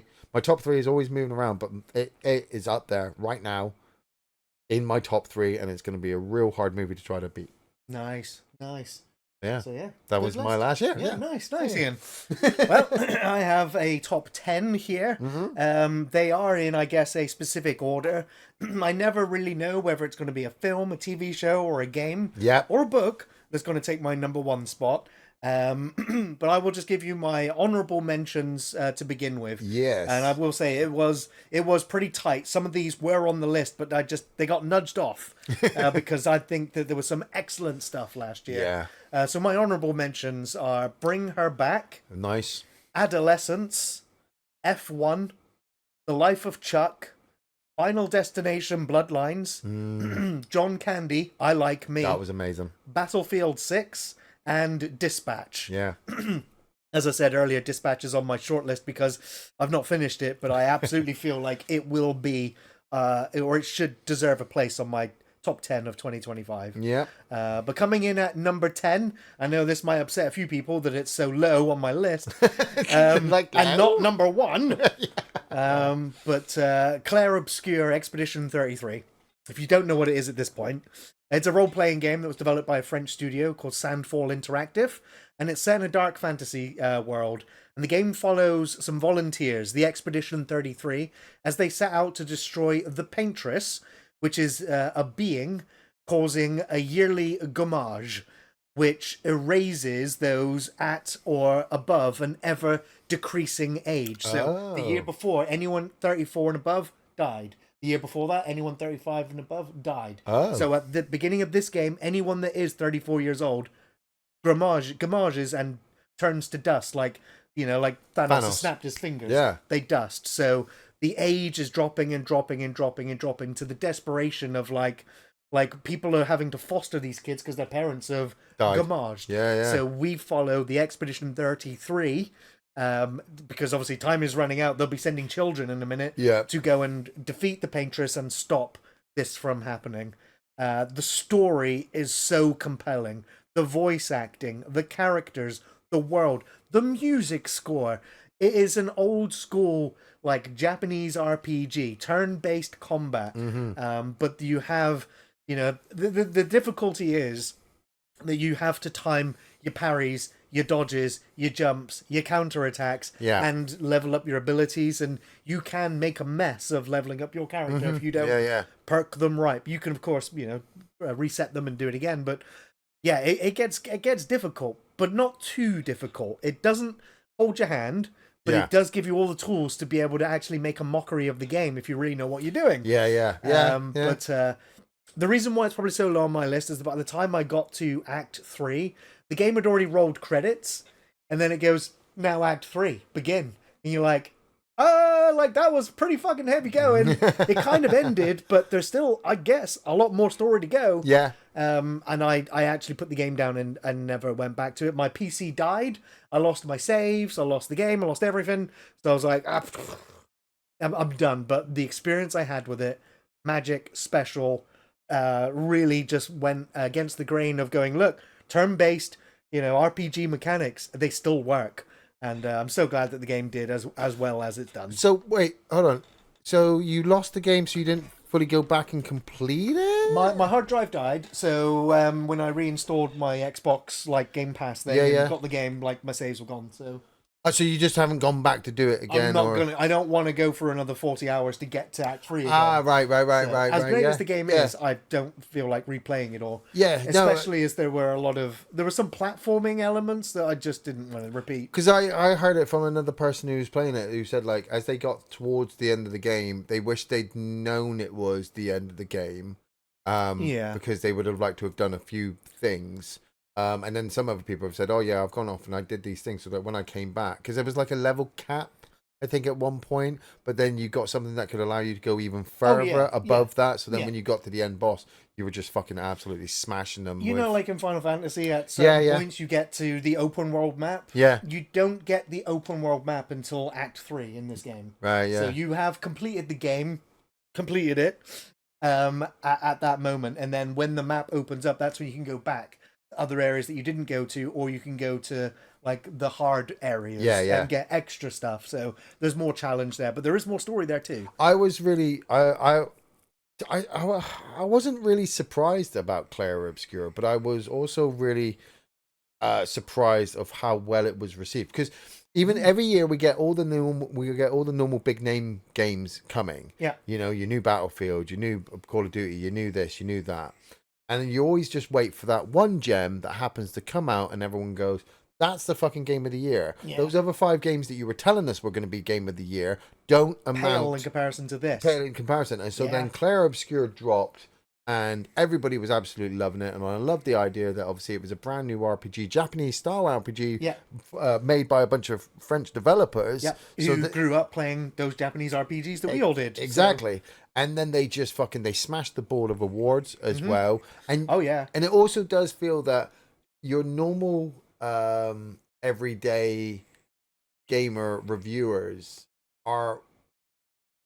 they're wanting to give it praise, but they've got to still kind of suck up to the normal, you know, the Call of Duties and the Black Ops that are going to keep coming the next 5 years, where they are going to wait for Sandfall Interactive to see what they do next. Maybe they do nothing and they just go, look, we made one game, it was fucking great, and we won all these awards. I reckon there's still stories they can tell in this universe. Yeah, so that's they don't even need to go to a new game. They can make more in this universe. Yeah, that'd be good. Yeah. So my number 10, Clair Obscur Expedition 33. Nice. My number 9 is a film, and this is Sinners.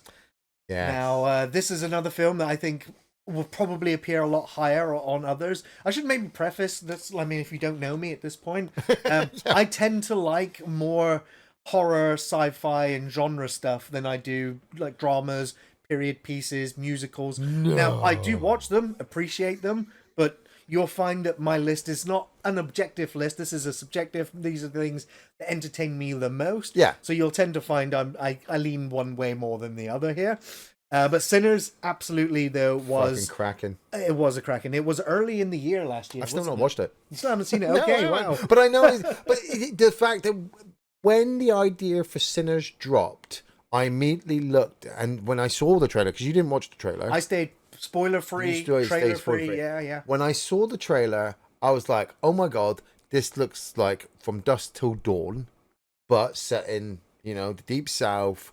with the whole most of the cast being, you know, African-American actors, Michael B. Jordan. Because I think at one point he wasn't supposed to play both twins, but then they went, no, let's go with both twins. And that's what really sold the movie. Yeah. Because the first trailer didn't have vampires in. And then they were like, well, I think we need to sell what the actual idea is because people might be getting the wrong idea of this. And then you've got, like you said, Jack O'Connell, who, while this film was dropping... they were still showing SAS Rogue Heroes on BBC One. Wow. Have you seen it? Mate.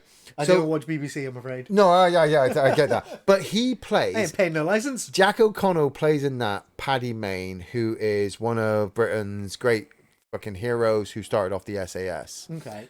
He was able to dramatically act in that so well...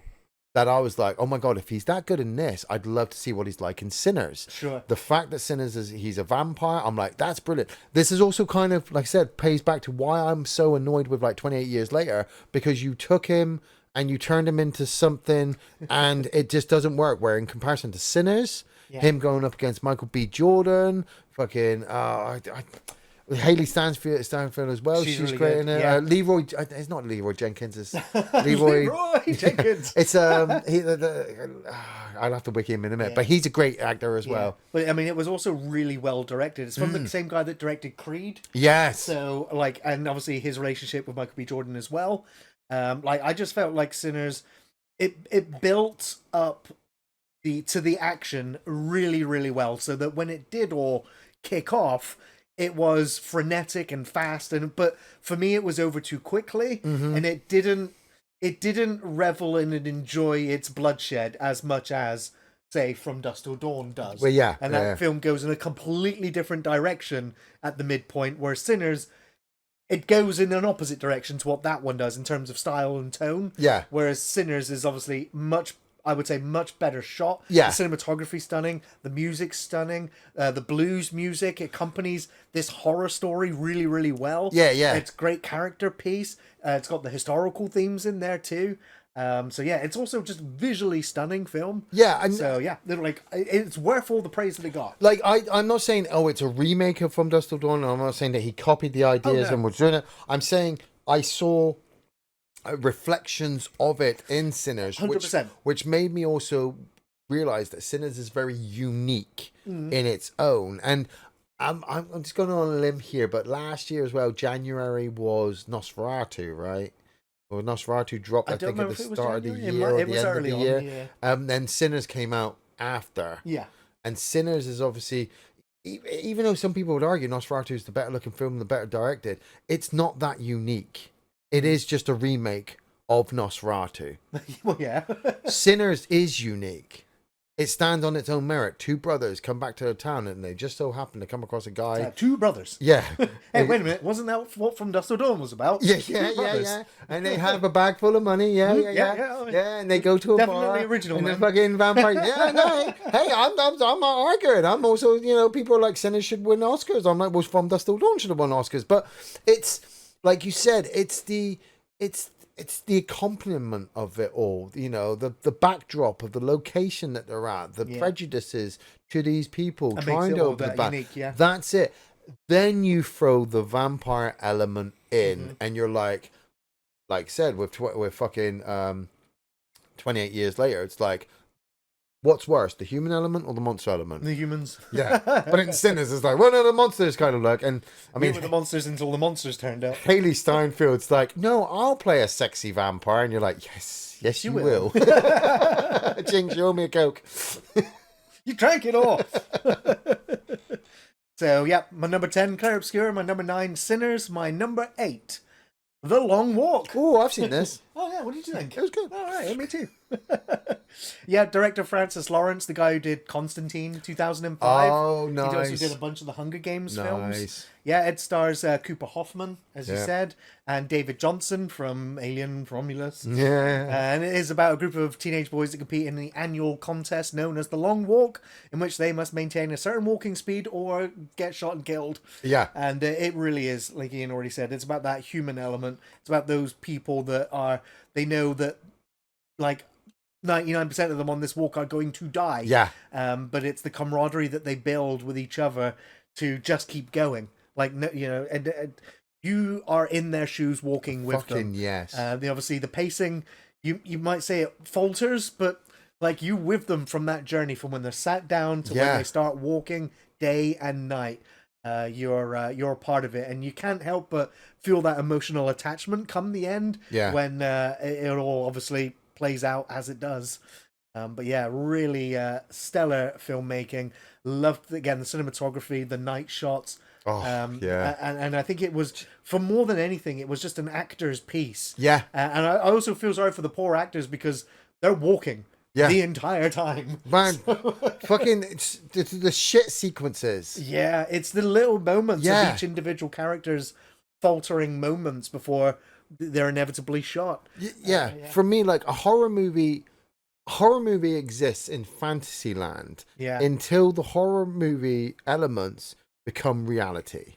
Like you can say what you want about Scream being a horror movie, but we don't see them piss or shit in the movies. The Scream 2 guy goes to a toilet and gets stabbed in the head. In The Long Walk, you wouldn't think that that's a risk, but they're like, oh my God, yeah, I need to go for a shit. And I remember they talk about one guy, yeah, that guy's got diarrhea and he just can't stop. And he gets his warning, and then the third one, he just gets shot in the face. And the camera doesn't fucking shy away from it. No. You know, you hear their screams, you hear about how it's unfair and how they don't want to and how they fight back. There was an element of reality to the filmmaking, so yeah. Yeah, so it feels more shocking. Yeah. Because it felt more real. Yeah. So yeah, really well done. But the next one up on my list, number 7, is Together. This is from writer-director Michael Shanks, and this was his first full feature film. It stars Dave Franco and Alison Brie, an actual real-life couple. Oh, nice. Years into their relationship in this film, Tim and Millie find themselves at a crossroads as they move to into a country home. With tensions already flaring, an encounter with an unnatural force threatens to corrupt their lives, their love, and their flesh. Yeah, this was a weird one. I knew you'd like this one. Yeah, this was... I'm a sucker for a little bit of fleshy body horror. Yes. And this film's special effects, its makeup work, was second to the performances. And that's what's really driving this film, is that it's literally just 2 actors in a cabin in the woods with occasional other actors here and there. But it was really about their interpersonal relationships. The fact that it's a real life married couple playing this couple that's having they're having a rough patch in their marriage. And so watching them then become entangled.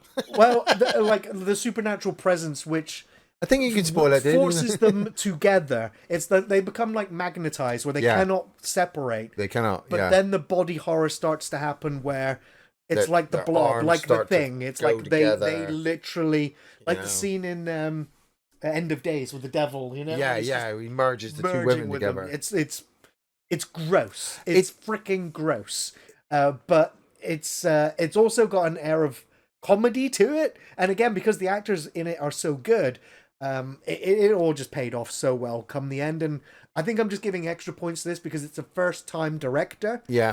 And when they knock it out of the park so well like this, with a really engaging story in a very small location with a small cast, and make it work as well as they do, like this for me was just worth championing. Yeah, well, for me, like, I remember last year we got the trailer for Weapons drop, didn't we? Yes. And everyone was like, oh, I can't wait to see that. And I was a bit apprehensive about that because I was just like, they've got a lot riding on their marketing for this. I still really enjoyed Weapons. Oh yeah, don't get me wrong. You know, the film came out and people were like, oh, praising it. And like I said, I just come off, you know, the start of last year, we got The Monkey 28 years later, you know, and then fucking Long Walk, Running No, the movie I was just talking about with the fucking Rainbow. The idea that you know, Weapons, sorry, that's where I was going. That whenever you have all this marketing go on, like I said, a bit apprehensive where I'm like, you're writing a lot of people, wanting people to go to watch your film, but you're not giving us a reason of why. You're that's the whole point. You keep the mystery back. Yeah. Together goes, no, look at this poster. We got 2 eyeballs together, and it's called Together. So immediately I'm like, oh my God, if those 2 people mold into fucking a thing, that's going to be fucking awesome. But people are like, no, but Weapons. I'm like, no, Together. Yeah. Together is because I literally saw I guess we're both together in our agreement. Well, that's it. But it's like I saw like one trailer for Together and a little bit of marketing, and I was like, that's enough. Yeah. Your movie is doing more than these other movies without trying to shove it down my throat by saying this will be the greatest horror movie for this year. Maybe because people didn't want to accept it, and maybe it had already been fucking forced out on all these other films, but. Yeah, Together, it's just like, if you like your horror, you like your... Which one would you say you would watch first if given the chance again? Substance or Together? Substance. Yeah? Yeah, Substance is even more. Like, Substance was my favorite film of the other year. It was fantastic. Again, the performances in that outweigh Together. The body horror in Substance again outweighs in Together. Yeah. But it's a great companion film. Yeah. Great companion. watch them together. I'm sorry. Look at you with your jokes. Scraping the barrel. Well, excuse me. Hold it together. Number 6 on my list, we have gotten to Frankenstein. The Netflix one? The Netflix one. Well, I mean, it went to the cinema for like 2 days so that Netflix would be like, Oscar noms, please. It had a cinema release. Had a cinema release. It wasn't direct to streaming. But this is from director Guillermo del Toro. It stars Oscar Isaac, Jacob Elordi, and Christoph Waltz.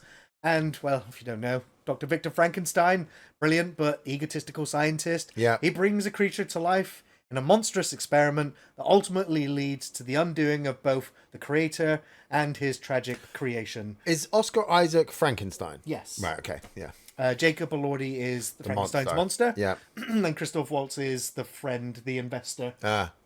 And, man, the acting in this is tremendous from start to finish. Yeah. A lot of praise, I think, was going to Jacob for his performance as the monster. But for me, it was Oscar Isaacs as Victor Frankenstein. Mm-hmm. He was like the driving force of the whole film, and watching him through stages of like the story and his progression and regression, was really good. It's a Guillermo del Toro movie. Yeah. The film looks spectacular, from the set designs to the costumes, the script. The only issue I have for the film is probably its pacing. Yeah. And the film is 2.5 hours long. Yeah, it is. And I honestly felt like this film could have been broken in half and had it as two, not a part 1 or part 2, but episode 1, episode 2, like a mini series kind of thing. I felt, I don't usually feel the running time with long films. Yeah. But with Frankenstein, I did. And I was like, I deliberately took a break at a pivotal moment in the film where I felt like, here's a good breaking moment, but the film was carrying on. I was like, stop here, I need a break, I'll come back in an hour. And then I sailed through the second act, or the second and third act, and it's like, yeah, fantastic. I wished I'd got to see it in the cinema, but I had to make do with home screening. Would you say that actually the pacing might have been a bit long because you've seen the story enough that actually there wasn't anything new coming along other than the acting? This film spent a lot of time then with the monster, with Frankenstein, and with the other... Yeah, it's supposed to build up those characters, and so it does. So you get a much bigger sense of the story with this version. See, for me, I would also say this, for me now, is the definitive Frankenstein movie. Oh, it's absolutely my favorite of the Frankenstein movies. See, I was wanting to watch it, but at the same time, I've been really wanting to watch Mary Shelley's Frankenstein again with Kenneth Branagh and Robert De Niro. Sure, yeah. Because I've always really enjoyed that one myself. Yeah. Obviously, next to fucking Boris Karloff, the original. That's a fucking great one. Of course, yes, yeah. But I was just like, all right, I'll watch Mary Shelley's and then I'll get to Frankenstein. And I'm not going to compare them, but I just really want to watch Mary Shelley's first. I still haven't done that, so I still haven't watched this one. But like you said, for me, it's fucking really easy. You see Guillermo del Toro's name on it. Yeah. You see a lineup like Oscar Isaac and Christoph Waltz. You know, like for 2.5 hours, you know you are going to be stepping in time to a magical location. Oh, yeah. Where somebody's going to be using science and magic or whatever to bring back this creature. And then you're going to be asking yourself the questions, you know, the good, the bad, the morality behind it all, you know, but... I should also let everyone know that it's bloody gruesome as well. It is gruesome. And I still remember fucking Robert De Niro ripping out fucking Helena Bonham Carter's heart. Yeah. That's a fucking cracking shot. Well, on to my number 5 of 2025. I'm surprised this is on your 5, actually. Really? Yeah. Do you think it would be higher or not even on the list? I didn't think... when I saw it, I was just like, wow, it must be that good that you've stuck it on your list because it's been a little while that it was not going to get good. Yeah. So my number 5 is Dexter Resurrection. Michael C. Hall is back as Dexter Morgan as he awakens from a coma, and he sets out for a new life in New York City, determined to find Harrison and make things right. But when Miami Metro's Angel Batista arrives with questions, Dexter realizes his past is catching up to him fast. No fucking shit. You're a murdering psychopath. And you've been getting away with it for decades. The Bay Harbor Butcher. You sent your only son away with some random fucking woman that you were having an affair with after your fucking wife died. So you died also off screen. So you could fuck off. Yeah, so you could fuck off on a boat into the middle of a storm because you were secretly in love with your sister, but you didn't want to be with her anymore. See, nobody liked that ending, so that's why they made a follow-up series. But you wonder why you've got problems, Dexter. Well, I mean, if he doesn't have problems, the show wouldn't be half as interesting. So Michael C. Hall has nothing going on. They're like, what do you want to do next year? Dexter again? Well, I mean, I just think he is such a natural in that Dexter role. We as an audience like to see him get away with it. But because he is on a moral crusade for the most part to punish the real killers. He's not murdering innocents. I mean, he's had to at times. Right, so he's a murderer. Surprise, motherfucker. Surprise, motherfucker. So in order to get away with it, and so he follows his dad's code. I mean, this comes hot off the heels as well that like the Dexter prequel show got cancelled. But Dexter Resurrection comes out and like fucking... It had no right to be as good as it is, because I felt like Dexter Resurrection was as good as the earliest seasons of Dexter. Yes. And with Dexter, like in the wilderness and like some Canadian... I can't remember where he was. Yeah. Like it was just... That location was fine for a few episodes, but it wasn't the big city. I mean, Miami was a cool location, but Dexter in New York, like the floodgates have opened for the possibilities of his, potential victims and the other killers and the other characters he's going to come across. The new ensemble cast around Dexter is brilliant. The actor that they got to play Harrison in the other season, coming back here, he's so much better than he was previously.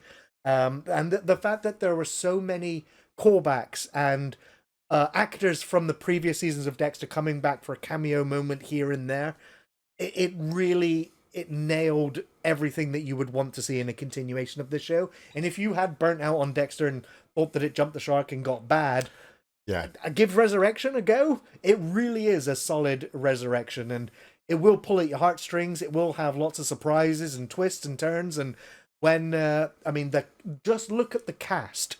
When you look to see who else is in this show, it's brilliant, and they're all fantastic, and they're all like the big thing about the show is that Dexter gets called to go and have dinner with all of the top serial killers of New York and the surrounding states, and so he's literally got a platter of high-profile serial killers to go and hunt down and bring to Dexter's justice on his operating table. Was it Dark Passenger? His Dark Passenger, yeah. I mean, because that's it. One of the first serial killers he finds in New York is somebody calling himself the Dark Passenger, and he basically like calls Ubers and kills the drivers. So he's like, "Hey, that's my fucking name. I'm gonna hunt you down." It was really good, really, really fun. My number 4. I ummed and ahed about whether this would be up higher, but I think it's a good number. It is my second favorite TV show of last year, and that is It. Welcome to Derry. And this is from Andy and Barbara Muschietti, the same couple that made the It films, part 1 and 2, a few years back. Yeah. And this show, this series is set in 1962, when a couple with their son moved to Derry, Maine, just as a young boy disappears, and with their arrival, very bad things begin to happen in the town. Bill Skarsgård's back as Pennywise. Spoilers. Yeah, Pennywise is in it. But... Now, I just want to say it was 8 episodes, but they teased the actual reveal of the Pennywise the Clown until mid-season. Yeah. And then as the final episodes played out, we got more and more Skarsgård's Pennywise on the screen, and he is so back in character.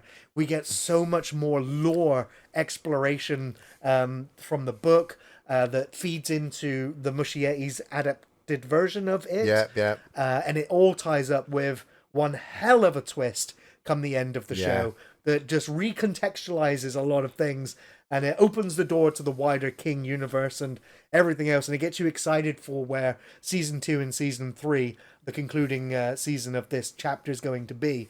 The Muschiettis have also talked about how the studio is very keen for them to release the supercut of It, which will be It Part 1 and It Part 2, but with another hour or two of additional footage that was cut, deleted scenes, and stuff that they've been given permission to go and film. So kind of like what they've done with Kill Bill 1 and 2 at the moment. Kind of, yeah. So a whole like massive like chunk of it. Now with this prequel series as well that's going back in time every season. Yeah. I just couldn't get enough of it. Timed this so well. Like it was. I didn't think it could be done as well as this. Yeah, it was really risky because when Welcome to Derry was announced, I was like, "Oh, what are you gonna do? So much talking, build up and all that kind of stuff." I did not even consider spoilers for any of you who haven't watched it. If you haven't watched it, just be aware I'm about to spoil it. I did not even consider that they would just let Pennywise go fucking mental.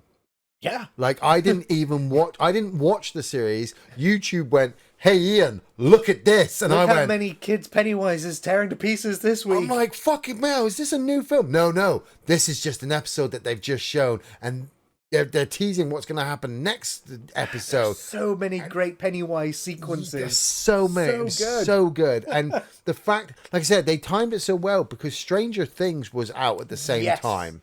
Yes. And Stranger Things was like, well, everybody's like, who are we going to kill off? And spoiler-wise, they don't really kill off anybody. It went... We're going to kill them all. We don't care. They all float. They all float. It's not about... We don't call it Welcome to Derry because we want to follow these kids because you've all seen the films and read the books. These kids don't fucking make it that far. This is about Pennywise the creature, the lore, the idea, blah, blah, blah. I mean, slightly spoilers, the Indian sequence. Yeah. I thought that was beautifully done. Yeah. Whatever the fucking... There was a guy who just happened to be playing, or Pennywise was taking on his form with bald hair and a black cloak. Scary as fuck. Yeah. Looked scary as fuck coming out from behind a tree. So intense and so funny as well. Yeah. Like his taunting and baiting of the different children or even the adults as well is terrifying. Yeah. This like Skarsgård was great in it, but he is excelling here in the TV show because I feel like he's got more playtime. And he gets to be somebody else while also playing the same character. There's a moment where he's playing Bob Gray. Yes, who Pennywise or the Deadlights, the entity, sees how children react to him. Yeah. And so it decides that's who I want to, and that's the manifestation I'm going to make. And it lures him off. So you get this little boy come out of the woods and it's like, I can't find my parents. And Bob Gray, Bill Skarsgård's like, well, I'll help you. And he hears a scream and he goes, what's that? And the little boy's like, that's my mum. And just lures Gray off. You don't see what happens to Gray. You don't hear squelching or crunching or anything. You just know that when he came back, he was...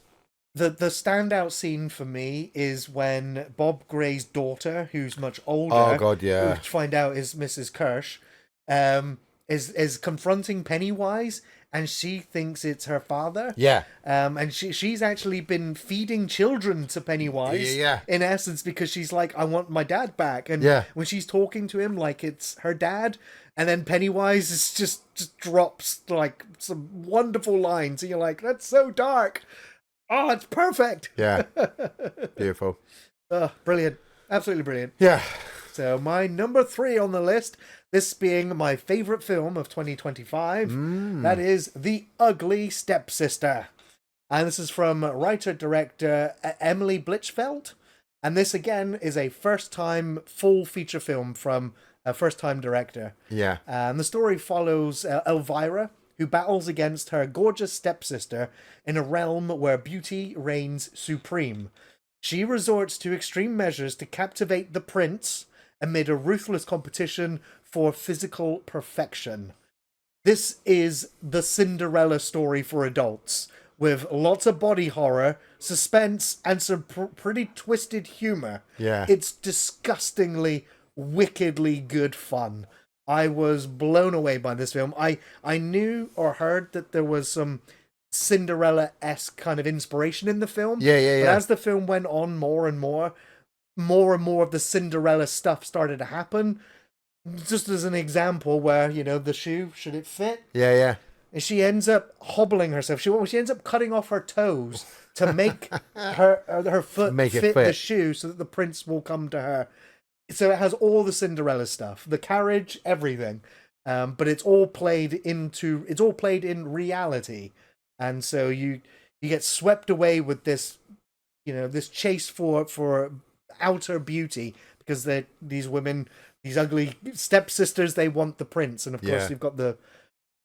I don't know how much I want to spoil. You don't want to spoil it. I mean, it's top 3. Like, if you're saying it's fucking film free, of the year. It came you out haven't early watched it yet, go and fuck. If you don't like body horror, don't watch it. I mean, I'll also say there is like full like vagina shot and penis shot, and so there is some. So if you've seen 28 Years Later, you should be fine. You should be prepped. So I mean, it's a European film. So yeah, you can expect some European-esque like cinema. So basically what you're saying, just to ease people in, watch Begonia, then do Together, then The Ugly Stepsister. Yeah, then you prep. By the time you get to Ugly Stepsister, you are ready for some fucked up shit. You won't be so shocked, right? All right. My number 2 and my favourite TV show of the year. He's been going on about this. I have a little bit. It's worth going on about. That's Pluribus. This is from creator Vince Gilligan, guy who did Breaking Bad, and it's in a world overtaken by a mysterious wave of forced happiness. Carol Sturcker, one of the immune few, must uncover what's really going on and save humanity from its artificial bliss. It stars Rhys Seehorn, Carolina Wittra, and Carlos Manuel Vesca. And man, it is like the first few episodes, it's like an alien invasion apocalypse story where the entirety of humanity is wiped out and becomes absorbed in a collective consciousness. Well, they're not all wiped out, are they? There's 12 survivors on the entire planet.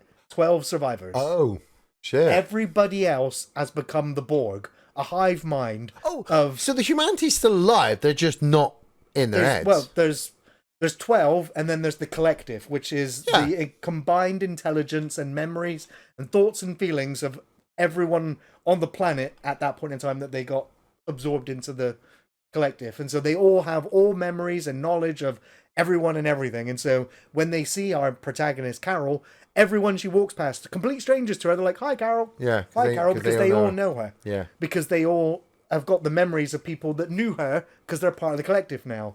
And so she's basically trying to exist in this world whilst trying to find a way to bring them back. But like, it proves almost an impossible task because she's just a rider from Albuquerque, and she's got the entire world as one mind watching her.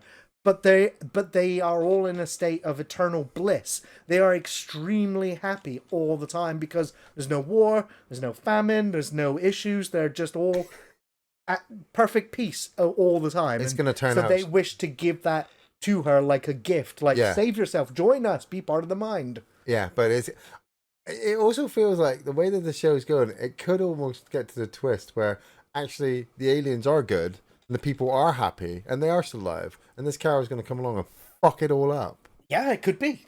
It could be. She'll be the morality of, is she really saving the human race if people don't want to be saved? And they tell her that, but she's like, no, you've got to be saved. Yeah.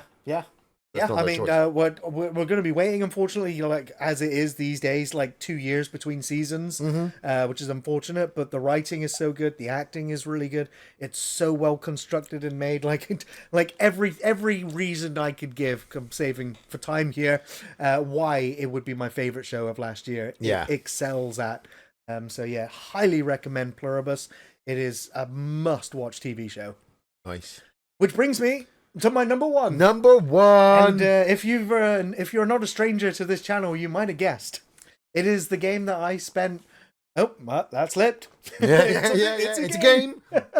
It's a game that I didn't even think would actually get a sequel, and I had no idea that the sequel would be as amazing as it is. Well, sorry, before you jump to it, I just want to back this up and say that this game is so good. I bought it for the Switch, and I have not got the time to put into the game. That's how deep the game is. You need 200 hours. That's it. And I keep hitting myself because I look at it in my collection going, man, I really want to fucking play this, but I haven't got fucking 200 hours to spend, so I'm going to go off and play Tetris. That's fair, yeah. This is Kingdom Come Deliverance 2. Yes. Man, what a game. What a game. What a game. Henry of Skeletons, like, what a character. He has become one of my favorite video game characters of all time. He is such a half-wit, But when push comes to shove, man, he really knows just the right thing to say. So charismatic in his dim-wittedness. And I'm not yanking your pizzle. This game is phenomenal, and Warhorse Studios excelled in so many departments. I can't even to like the comical kind of reactions in ways that, depending on your skill level, how you convince the guards that it wasn't you that convinced that crime, or you had to do that because, for whatever reason, you don't want to go to jail or get like put in the stocks and have vegetables thrown at your face. I'm sorry to point this out, but you say Henry's the dim-witted one. Yeah. But you as the player, and the fact that it's an RPG, can develop him into that. So he is basically you. Yeah. At whatever level you're playing. The thing is, like in the first game, he was even more of a dimwit. I know, that's why I struck. And the dialogue at the beginning of the game has Henry talk like the village idiot. But through the course of the game, the more books that your character reads in the game, Henry starts to learn new words, and then they start to crop up, and you realize that his English and his diction and the way that it delivers, depending on who he's talking to, gets better and better as the game goes on. You're like, the writing here is... You can see the evolution of your character. Oh, it's beautiful. I've never had a game where I'm like, oh, I've got a bow and arrow, excellent, I just got to start killing people, and it's like, arrows just flying all over the place. Yeah, you need to spend like... This might not sound like a lot of fun for some, but you might need to take 2 hours of your game to just sit there and play and do target practice, because Henry needs the practice. You've got to practice. Like I said, I've been playing the first one on the Switch. I did the opening. I escaped from the town after my parents were killed. It's a rough start, because you might just die during childbirth. Yeah. I've done that as well. And I managed to meet up with the Baron's son that I've got to work with. Yeah, and obviously we had to go hunting out together. And what was really interesting was when I first met him, I've just watched my parents die. You know, I've got this fucking sword. I'm being pushed left, right, and center, telling all these things. It's not Skyrim. Your character actually feels real. He actually has an impact on this universe. So while I was with this guy and we had to go out hunting, and he was just like, yeah, we're going to get some rabbits, I actually managed to score more rabbit kills than him. Yeah. But when I got back, even though the guy I was with was kind of annoyed, the dialogue came up to say that I would actually give him the rabbits so that he was the victor. So he wouldn't look bad. So he wouldn't look bad. Yeah. And that adapted our relationship where the guy was like, he's a dick to begin with. Yeah. He becomes your best friend. He becomes your best friend. And I was just like, I haven't even started this game, but really, I'm not even fucking 10% in. Yeah. And I'm already like, how do I want to go forward with this character? I want to go off and I want to practice my bow, but I need to get practice with my sword over there. And I've got timers on these missions that are telling me that I've got to go over and do this. And I kind of want to do that because that'll get me. And then you come across a random group of fucking bandits in the middle of nowhere. And that was when I was just like, right, game, I will come back when I've got a holiday. Yeah, the story of Hans Capon and Henry and all of the other colourful historical characters it's so deep, so good, and well developed. Like, it is a long game. It's a long game, but there's so much to get invested into. I completed it twice now. I completed it once on stream in its entirety, and then did a full offline playthrough with every single negative perk possible, which means no compass. So and also when you bring up the map, it doesn't show you where you're on the map. Nope. So if you've been riding for 2 days in one direction, then you're like, where am I on the map? I don't even know. I don't even know which way I'm looking. You have to remember locations. You have to look at the sky and go, where's the sun? It's over there. Right, there's east, there's west. Right, so I must be facing this way. Look for landmarks. Now look on the map. Where am I? On top of that, I had to do that because one of the negative traits is whenever you go to sleep, you sleepwalk. So you put your character to sleep, and then the game goes, time passed, you wake up, and you're in the field in the middle of nowhere. Yeah. You're like, great, I need to make my way back to town somewhere. I don't know where I am. The food system, the sleep system, the training, the fighting. I mean, that was the biggest criticism of the first game, was that the fighting was just too unobtainable for some people. It was too quite complex, too complex. They streamlined the fighting for part 2 a lot, but they didn't make it. It's still easier. Not the most generic fighting game. You know, the only thing I can think of is something like Fight Night. You remember the old like EA Fight boxing Night? games? Yeah, where you have to swing. Yeah, something like joysticks. That. Yeah. It also kind of reminds me of like the combat system in like For Honor.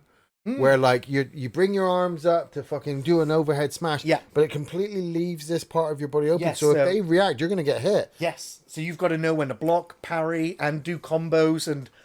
But then the thing is, it does get video gamey, of course, where you're just like, I'm just going to learn this skill, and this one skill that almost you'll win like 99% fights where you're just like, blop, blop, dead. Yeah, blop, dead, I blop, love blop, that dead. about the game, because it still reminds you that it's just the game. Yeah, it does. It takes itself seriously, but not enough. Yeah, so. And like for some people, it was for me as well. It might be a game that you look at and go, "No, I can't play that. It's too scary." But if you look at any games that you have played that were super fucking hard, you got over that. You overcame something. You found something in the game that you were able to exploit, and you got good. The same can be said for Kingdom Come Deliverance 1 and 2. Not only are you getting better learning the controls, but the thing is, Henry is leveling up his warfare and his skills in proficiency with the different weapons. Yeah. So you're twofold getting better. You'll feel you're getting better at the controls, and Henry's actually getting better and more competent.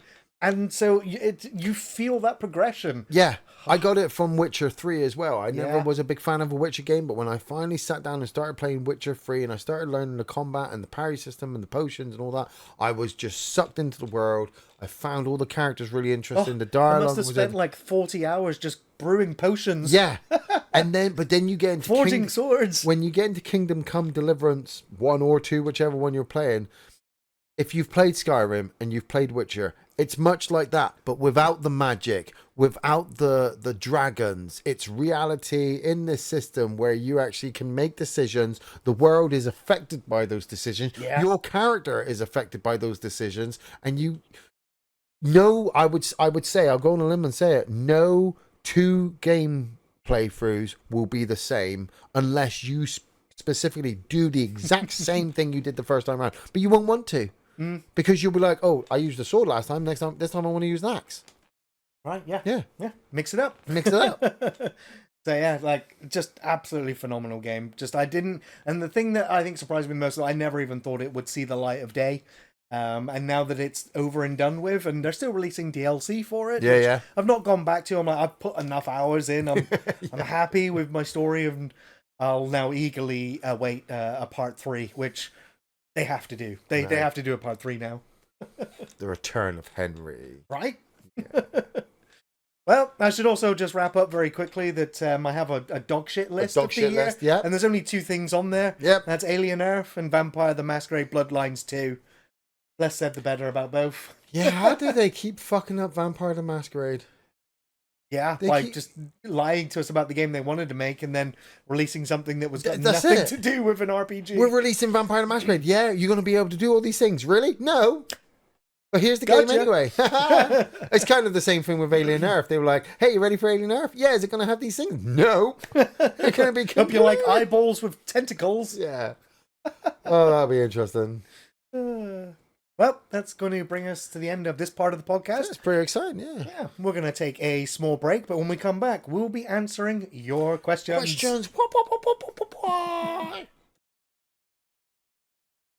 And welcome back to the third part of the podcast where we'll be answering your questions. Yay, questions! I love questions. First question today is coming from, or more of a statement or a comment, is from Simon Linsell. What up, Simon? I've got Primitive War coming from HMV, Vietnam War and dinosaurs. What's not to love? I think that film. Yeah, I mean, it's even got Trisha Helfer in it. Have you watched it? I've watched it. And? It was fucking awful. It was absolutely goddamn horrendously awful. And remember, Gary knows awful because he was awful. And I thought the last Jurassic Park Afterbirth was, like, bad. Then Primitive War comes along, and I'm like, you know what, Jurassic World, you've at least got some money behind you and a direction. Yeah. Like I saw this. Like everybody's been. I so wanted this to be good. I so wanted it to be good because Vietnam and dinosaurs. Come on, right, but how? And Trisha Helfer. Like it has barely a studio behind it. Yeah, it's barely got a director that you can even name. Yeah, there are no real headlining fucking. Vietnam. Dude, you can't just say dinosaurs and expect it to be good. Because Jurassic Park, Jurassic World Dominion, that's got dinosaurs in it. and Jurassic World, the last one with Scarlett Johansson. I like dinosaurs. That's got dinosaurs in it. I like dinosaurs. Yeah, remember in Lost World where that girl does the fucking acrobatics and kicks the velociraptor through the wall? That's got dinosaurs in it. Man, I saw the thing for Primitive War and I was just like, yeah, of course they were going to do this. The best thing that had the dinosaurs in the last fucking 5 years, Invisible Raptor. Invisible Raptor is fucking better than Primitive War, I bet. Yes. Fuck yes. I never ever want to watch Primitive War again. I want to put a warning on the cover to be like, this is not what you hope it is. It's not. He bought it from HMV. Simon, we're not mocking you. People buy whatever Yeah, I they want. know, man. I would have bought it too. I hope you can get a refund. Or better yet, I hope you actually enjoy it. Yeah. Like I'm just old and grumpy and yells at dinosaur-shaped clouds. But man, the script in that film is so utterly trash. The acting in it is abysmal. The staging of the choreographed fight sequences is awful.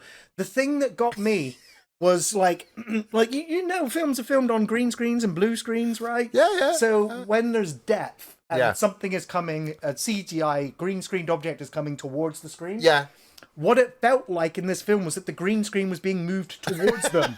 Because it felt like a projected, pain coming towards them. It didn't feel like there was any depth to it because of the shadows, the particles of dust or anything being flicked or moved.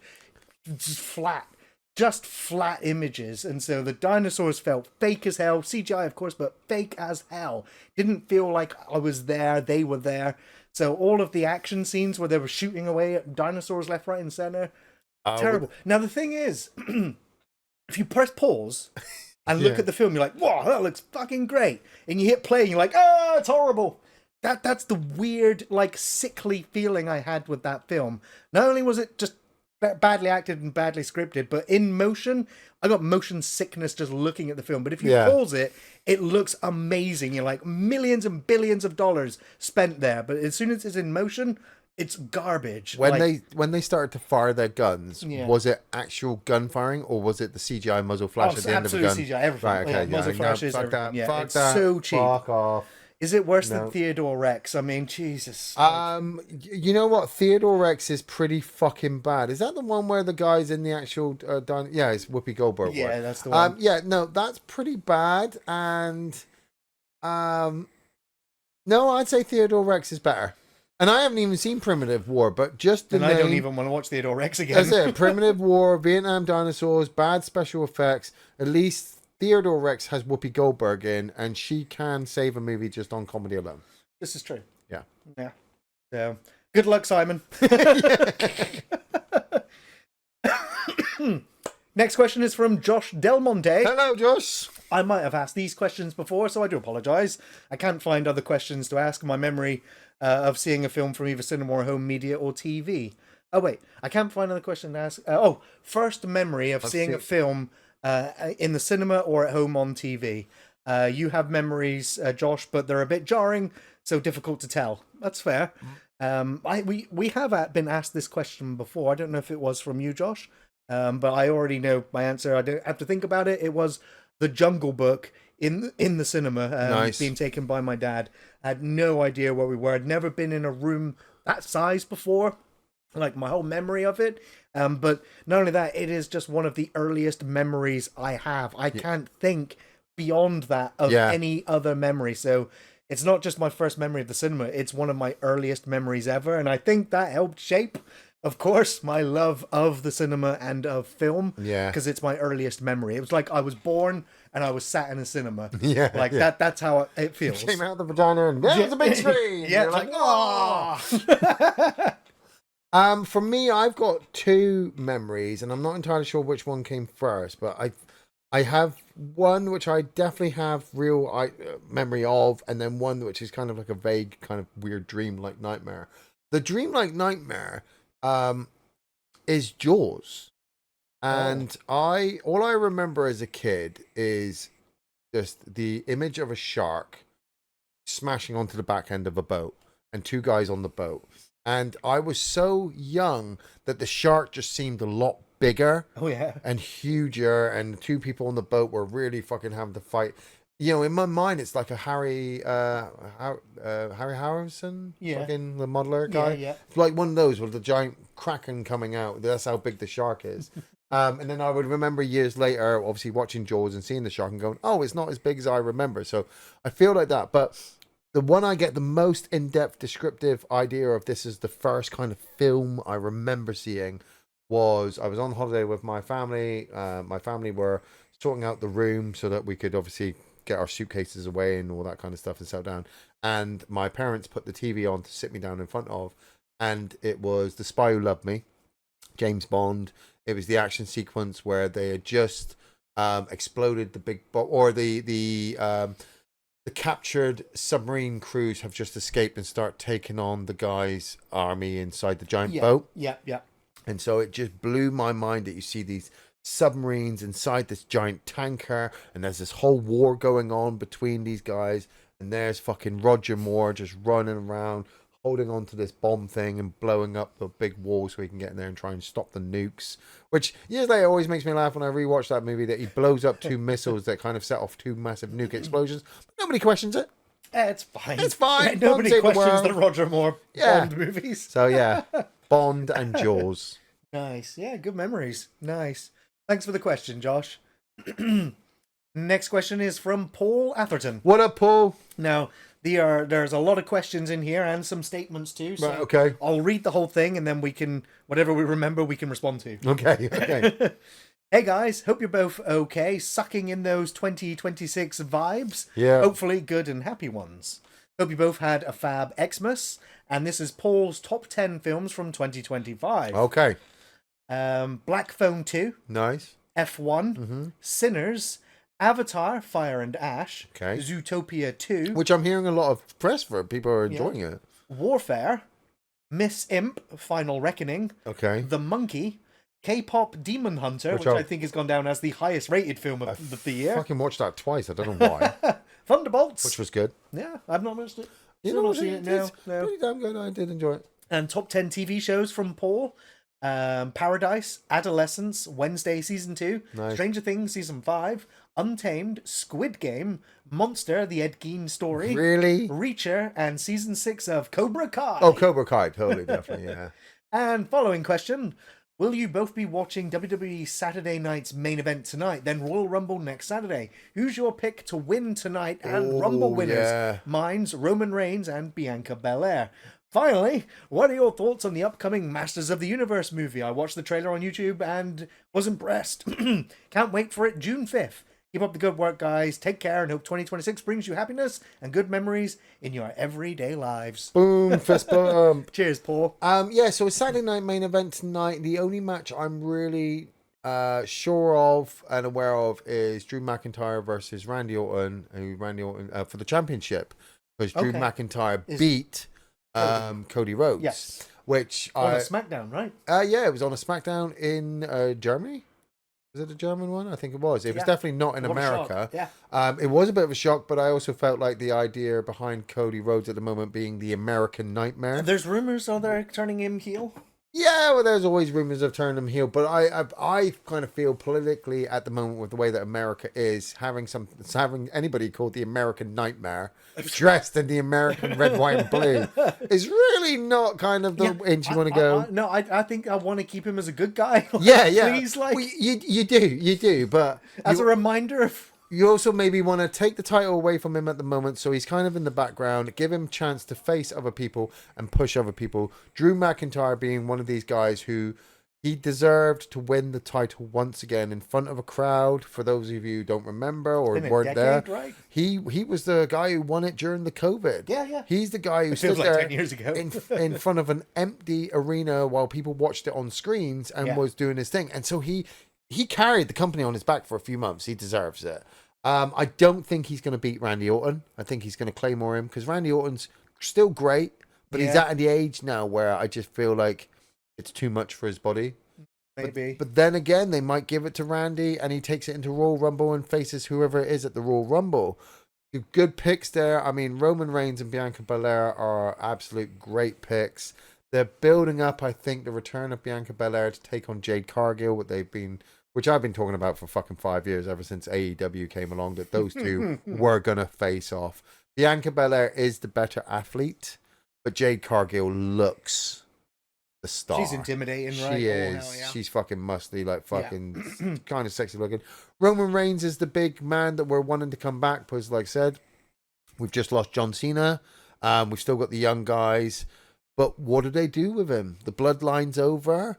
You know, does he come in and fucking Superman punch everybody out of the ring and get the crowd hyped up? Is he the reason why they're doing it in Saudi? Because they paid so much for him to come over. Maybe. Andy, if Andy was here, he would be saying, no, it's going to be Sami Zayn. Because Sami Zayn's religious background, I think he's a Muslim of type. I'm not entirely sure. But Andy would be better to explain it, that he would say that if Sami Zayn enters the Rumble and wins it in Saudi Arabia, it would be a massive, huge thing and a push. Okay. And then would possibly might push towards Sami Zayn versus Kevin Owens at WrestleMania for the title, as they've been talking about that for about their whole entire lives. Okay. Do you have any picks? Oh, Triple H is not in it. Oh, what? He'll be in the background, man. He'll be in Gorilla, yeah. Well, I mean, that's winning. Sadly, I tapped out of wrestling again. Yeah. Obviously, I lost my Netflix, so I lost my access to Raw and SmackDown. I followed the John Cena storyline, and I think that was what I tuned back in for, really. Yeah. And now that that's done, I'm like, I like Cody. I like Gunther. Yeah. I also like Austin Theory. Oh, nice. The Vision, Bron Breakker, and I like Finn Balor. Oh, Finn Balor had a great. I love watching Mysterio. Dominic Mysterio. Dominic Mysterio, yeah. So, and of course, I'm a big fan of what's it? Australian wrestler Rhea Ripley. Yeah. My God. Yeah. What a woman. I would agree with that as well. I've not been keeping up to date much with WWE because I've kind of slightly lost a little bit of interest in their main shows again, because it is just the same repetitive kind of storylines to keep it going for the pay-per-views. Yeah, I always come back for the pay-per-views. I always really enjoy the pay-per-views. So love the Rumbles. For me, it's a opportunity for everyone on the roster to have a showcase moment, and show me why I should tune in the following week. Yeah. So I love the Rumbles for that, but that's for me. Like I'm still watching All Elite Wrestling, and I'm still invested in that and how they're going. Mainly because I'm wondering how they're going to survive in the big leagues. Fucking WWE is about to go to Saudi Arabia with Royal Rumble. They're going to make enough bank to take them to April. Right. Easy. How is AEW going to compete that? Well, they compete by actually having their wrestlers wrestle and do storylines on their TV shows to keep you tuned in. Right. With WWE, I don't get that, because it's like, hey, let's have 20 minutes of talking at the start, then a little match that you don't care about, then we'll have another 10 minutes. And oh, actually, I'll say it right now. This is what's pissing me off about it being on Netflix. Oh. It's the fact that you've introduced two guys or girls who are about to go down to a match. Yeah. So you have one of them walk down, and they're slapping the hands of the fans, the crowd's behind it, and they're listening to the music, and you've got to wait for the second person to come out, right? Sure, yeah. But then all of a sudden it cuts to an advert break, and then after the advert break, you get you might get the commentators talking over an aerial shot, or you might not have anything because you just have an aerial shot and you're like, just silence. Oh, what are we looking at here? Or I thought Michael Cole was going to say something or whatever, but they don't, or they do.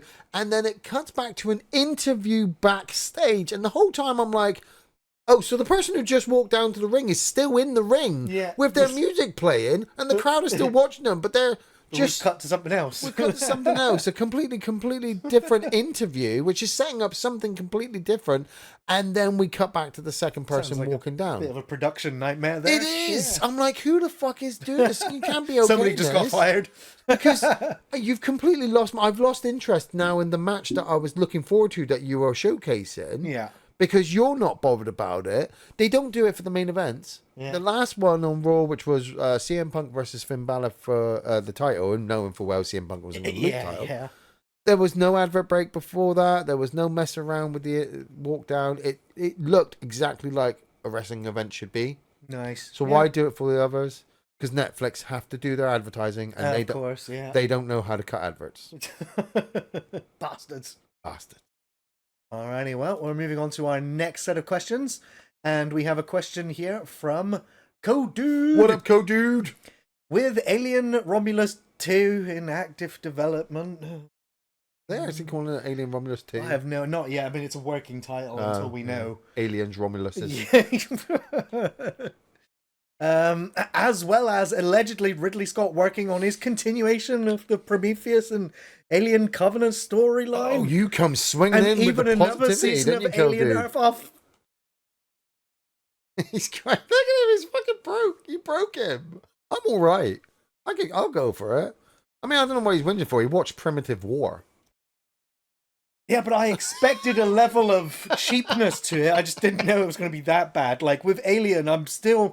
When I think of Alien, I'm like, Alien, Aliens, Alien Free. I'm like, fucking the greats. The fucking greats. This is what I live and breathe to go to the cinema to see shit like that. And the fact that they just keep slopping out so much absolute fucking awfulness. Mm-hmm. Oh, it makes my blood boil. And then people have the audacity to sit there and complain about Badlands. And it's just like, really? Did you watch what they've just done with the Alien franchise? Okay. What was his question? I just need a minute. 3 levels of fucking shit on the way. Great. Gary's mind just went adios muchachos. Yeah. My question is, what are the chances we will ever get another good Alien franchise edition? Alien Isolation 2. One that ticks all the boxes for us old heads who may have higher requirements than newer fans. This is Code Dude, last fan of Alien and Aliens, signing off. Thanks, Code Dude. I think there is a slight possibility. Like, you know what would be good for Alien Earth 2? Is if Alien Earth 2 is actually a completely standalone story and they go, ha, Alien Earth Season 1 was a standalone story. You can take it or leave it. It doesn't go anywhere. This is now our new story. Much like Alien Romulus was, it's a standalone thing. It doesn't really exist. It's not really canon, but it is kind of if you want it to be. But you don't have to have it because, people don't have to accept Alien Resurrection. Ripley died at the end of Alien 3, and that was it. I am curious. I'd love to see a continuation of the Ripley clone, because her character is really interesting, but she doesn't get any real development past the midpoint of that film. Yeah.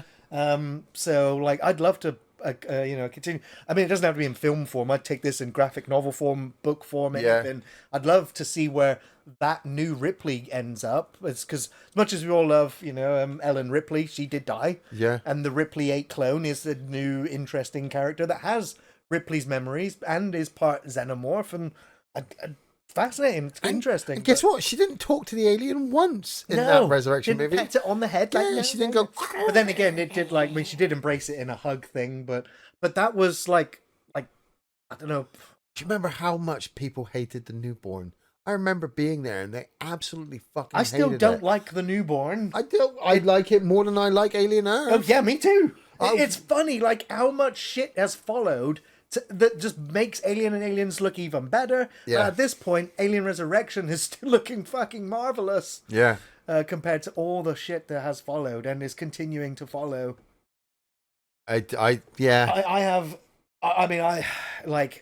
All our favorite franchises have gone down in flames. We know this, and there's more. For every franchise we've loved, there is now more bad installments than good ones in almost every single one of them. And it doesn't look like, because Romulus did really well, because Alien Earth did. I think people have switching their opinions on it, but the viewing figures were fantastic in its early episodes. You know? But it just depends. If that's the new good, then no, we're just going to get more of it. We're just going to get worse. We're just going to get more of it, where they don't even have to think too much. Yeah, and it won't be for us. It will be for whoever they're trying to sell it next. Yeah, and that was the case with Alien Earth. Yeah, they were like, oh, we'll have some little bits in here and there for the big fans. Sorry, cough. But we're also going to throw in these other things for the new audience to come along and be like, oh, that's interesting, but it wasn't. Yeah. I mean, I'd actually quite happily take the Ridley Scott, finish your fucking prequel trilogy. Just finish. I like the David Android Weyland Yutani character. Yeah. Michael Fassbender is a brilliant, really brilliant actor. Yep. So I'd love to see where that goes.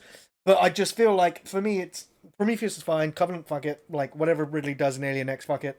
But I just want him to finish it. Let him finish it, and I can still be like, it's whatever. It's still other universe for me. It's not not directly attached to the franchise we love. The only way he could save Ridley Scott's version is if he somehow hooks up with the derelict ship. It has to go there. If it doesn't go there, then you're not connecting one of the loosest threads of the entire fucking season. Or the series. Yeah. That's what got us interested in the first movie. How did that shit get there? It was another alien life form. What different to the xenomorph? Yeah, where the xenomorphs, But I also love that is still just a deeper mystery that should never have been expanded upon in the films. I'm fine with it in the graphic novels. That's fine, but the films went there, and the mystery's ruined. Yeah, I'm a massive fan of Alien 3. I think it's one of the greatest films in the series. Yeah, it's the trilogy for me. Yeah. I got massively emotional when I was able to watch it finally on the big screen. Yeah. And hearing... Yeah. Yeah, when Sigourney Weaver says that thing at the end, this is Ripley signing off, and then that music just hits, that musical score. Yeah. It's a great moment to turn off. I don't need anything more. I don't need any more explanation. I don't need to delve into the deeper aspects of who are the real monsters in the fucking universe. She sacrificed it all to stop the company getting what would destroy the world. You had Aid Edmondson so good at Alien Earth, and then you fucked it all up. But hey. Well, thanks for opening up some of those not yet healed wounds. Yeah, thanks, dude. Yeah. Next time I'll lie on the floor so it's easier for you to kick me while I'm down. I always love saying that. The next question is from Neurovisor. What up, Neurovisor? If you could make a believable fighting tournament game using pop culture characters, what would your roster be, and what would the game be called? By believable, I mean one that could exist in a coherent universe. Mine would be Guy Ritchie fighting tournament, where characters from his movies fight each other. Imagine Mickey versus Rock and Roller, Bricktop versus Barry the Baptist.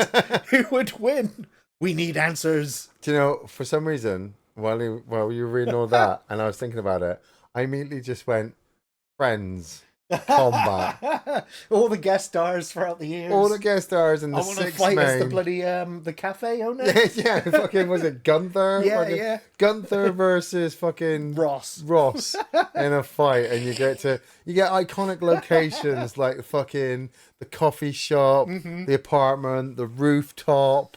Fucking Chandler's office, the flat. And then you'd have crazy fucking things like you could smash them through the door of one of the apartments out into the corridor. The neighbors. Yeah, and then into the corridor and then down the stairs and fucking different fighting techniques. Was it? They had he had his son Ben, didn't he? So Ross's special move would be to launch his son at them. Right. And Monica would tidy them up or something. Maybe Joey would just have a horde of women just run at the enemy, and it's just like knocks them combat wise. Yeah. Great answer. That's the first one that came to mind. Yeah. I'm struggling. I'm like, Star Trek? No. No, Star Trek, no. Like a Stranger Things combat would be funny, hitting the kids against each other. Yeah. But yeah, it's not as good as Friends, is it? I mean, a Buffy one, yeah. Buffy one, because that's such an expanded universe, because you could go to the Fae universe as well, like the Angel, tie it all in. DOC, I'm please 2026 don't be the year that Buffy is shit. Like, he really can't handle it. I like if the Buffy pilot comes out later this year. It might not be till next year. I don't know. It hasn't officially been like greenlit for a full season yet. They've only just wrapped the pilot episode. So do you know what I saw on YouTube though? Somebody had animated a what if version of Buffy. So they had the Marvel What If on Disney, and it was animated that way. It was that for Buffy, but what if? What if the doppelganger stayed in the universe and Willow didn't get back. Okay, yeah. You know, and how the effect would be, or, you know, what if Angel had stayed instead of going off to LA? Oh, wow, okay, and it was literally a fan-made one, but they're playing with all these different ideas, but they'd AI'd it, and I was like, you know what? That would be great. Nice. An animated Buffy series. Yeah, I mean, I'm just so ready to jump back into the Buffyverse, I suppose. Yeah. Yeah, the Buffyverse is verse. I've just been remembering in my head that fucking classic scene in Angel where it's the last episode. He's fighting Adam Baldwin. Is it Adam Baldwin? Yeah. And Adam Baldwin's just like, you can't defeat me. I'm imbued with the blood of the wolf, the ram, and the hart. No, that's a word you shouldn't have used. He goes, do you know what word you shouldn't have used? He fucking drinks the blood. Fucking classic. Super Angel. Yeah. It's due a rewatch. You're a bloody puppet, Spike. That last season of Angel was so good. For it to get canned there is a fucking travesty. Man. And when he asks What's-Her-Face to turn back into Fred for a moment after Fred's died, so you can see, or when Wesley's dying as well. Fucking that's right. Beautiful. That's fucking right. Amazing. Yeah. I don't mean to be an asshole sometimes when people come up to me and they go, "Oh, this TV series is great," but I've been watching TV for fucking 20 to 30 fucking years. There's a lot of good TV out there. Yeah. And if you haven't had that experience, yes, everything you're watching at the moment is fresh and new and great and writing and all that. You know what, Richie? I'll tell you what we'll do then. We'll take my answer. Yeah. We'll do Buffy versus Supernatural. Oh, okay? Yeah. Versus each other. And now, obviously, the good guys from both shows can help each other. You know, the Scoobies and the Winchesters versus the wider, like, demon verse. Oh, yeah. God, now where's that game? That would be cracking, wouldn't it? Great question, Neurovisor. Thank you. Actually, just to finish off before we get to the next question, it would be great for like the Winchesters to come in and meet up with Buffy and the Scoobies, and because it's funny because like the Supernatural team like mentioned the Scoobies, so like the Buffy TV show exists in the Supernatural world. Which one? What's the name of the one who was Soldier Boy? Sam. So obviously he's always Dean. So he's always really cocky. He probably just looks immediately at Buffy like, how is she even tough? Yeah. He lays one hand on her. She flicks his arm. He's like, oh, fuck. And then his brother Sam steps in just to try and help. And Buffy literally fucking wipes the floor with both of them. Yeah. Without even breaking a sweat. Buffy would have fallen for Dean, for sure. Dean would have fallen for... Dean would have fallen for Buffy. But Buffy's... What a couple. Buffy's just like, I'm okay. And she's like, get out of here, Riley. And he's like, yeah, but like, I'm super real fit. soldier I fight boy now. monsters. And she's like, I've dated vampires. You're not my type. I wonder what happened to Mark Blucas. Did he like he did Buffy and then he got written out and then he turned up in We Were Soldiers? Fucking Riley. He was the guy in the church. Like, look, my wife, she's just given birth and we're off to war now. I'm like, he was in another TV. I'm pretty sure he was in another TV series. I haven't seen him in anything since. No. Yeah, I have to look him up. What happened to him? Nice. Next question is from Jay Hines. What up, Jay? Worst movie of 2025? 28 years later. War of the Worlds that I watched. Oh, yeah. Because I actually, I switched it off. Yeah. But I watched it. It was, obviously, if you don't know of this War of the Worlds film, and it's best that you didn't, but this is Amazon Prime released this for unwitting idiots to watch. Because they're like, hey, it's called War of the Worlds. You better sure you know that name, right? No. No. Like, I saw the title drop and I'm like, why is anybody interested in the original War of the Worlds? You had the radio play, you've had the album, you had the Tom Cruise Spielberg remake, you've had TV show after TV show. That's what I'm saying is that they're dropping War of the Worlds as a film, and the last one that they got to try and go up against is a Tom Cruise, Steven Spielberg directed one.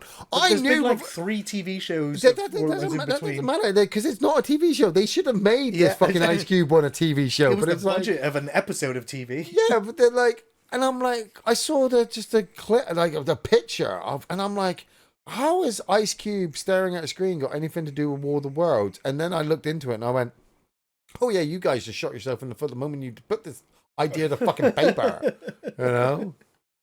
Yeah, I mean, does IMDb go to like 2.5? I've never seen anything go that low.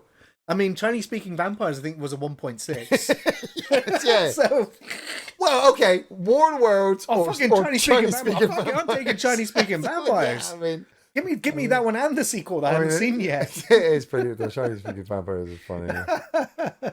Oh, Manos has a 1.7. Tron was pretty bad, but I've not watched it either. Yeah, I don't like the Tron films. I felt really bad. I got to apologize to my wife if she's still listening to this, but I'm going to say this out now. I felt really bad because she watched it. What, the new Tron? Tron Ares. At least the music must have been good. Yeah, she did say. I call it Tron Arse instead of Ares. But wait, is Jared Leto in this one? Yeah, Jared Leto's in it, and he's playing an AI constructed 3D printed soldier, which they're able to bring Tron stuff from the Tron world into the real world for like 29 minutes, and they're trying to bring it all out. Anyway, right. Linda watched it, and then I asked her if it was any good, and instead of just going, "Yeah, it was all right," well, no, she did go, "Yeah, it was all right." I was like, "Really? That doesn't sound too interesting." So then she explained the entire plot to me, and my wife doesn't really take the time to explain a plot to me unless it's worth explaining. And she was telling me about this plot, and halfway through her talking, I just stopped listening because I was so bored. I was, but I couldn't turn away because I'm my wife's talking to me. My wife's talking, so I just sat there like, okay, yeah, okay. My brain was like, please stop talking, please stop talking. Why is she's still going? This plot is so bad. And it's so fucking paint by numbers, where Jared Leto is the Tron person and he's supposed to be the hero, but he becomes an AI in the real world, and like Short Circuit goes, "Hey, I want to go out and get input." We love you, Linda. We do love you, Linda. Yeah, I wouldn't. I wouldn't watch it, but I am going to, because I've watched the other two, and the second one was supposed to be really, really bad at that point, and it kind of was. So this one's supposed to be up there. Yeah. I mean, it's a cool premise. You'd think it would make for a good franchise, but I just never enjoyed the first one. It always gave me a migraine every time I tried to watch it, as much as I love Jeff Bridges. The second one, I didn't engage with it on any level. It was like a film that was stripped of humanity and built by an AI, you know. And then the wonky Jeff Bridges face like morphing was.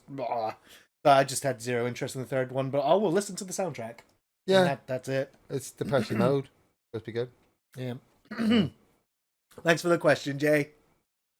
And this might bring us to our last question. Oh, nice. Alrighty, this question comes in from Richie Cornbread. What up, Richie?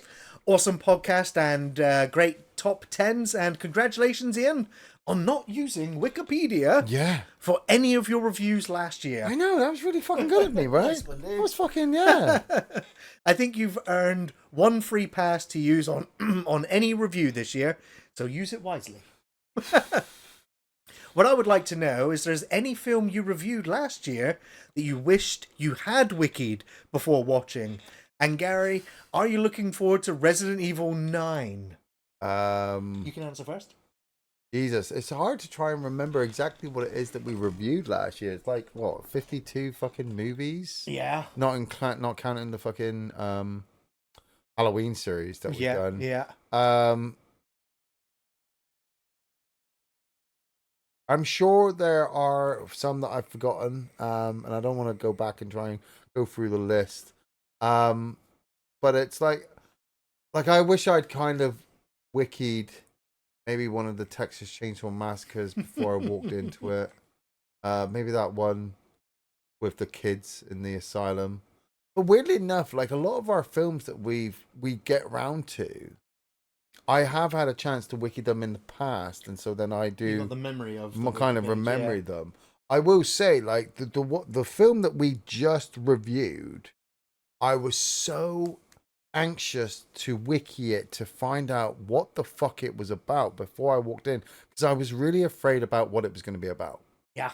But then I didn't, and then I watched it, and I'm glad I didn't, because then after I watched it, I was really amazed. I went back and read the wiki just so I didn't miss any plot points. Sure. And I hadn't. I picked up everything I could from the film which told me that the film was done incredibly well, that I it didn't lose any pacing. I didn't get bored. The characters didn't become disinteresting. Everything stayed at a level that I was just like, yeah, I totally get this. Nice. I hate bringing that up again, but this is why I was so glad to wiki movies like 28 Years Later 1 and 2, because I needed to understand just the entire concept of how it has gotten to that point.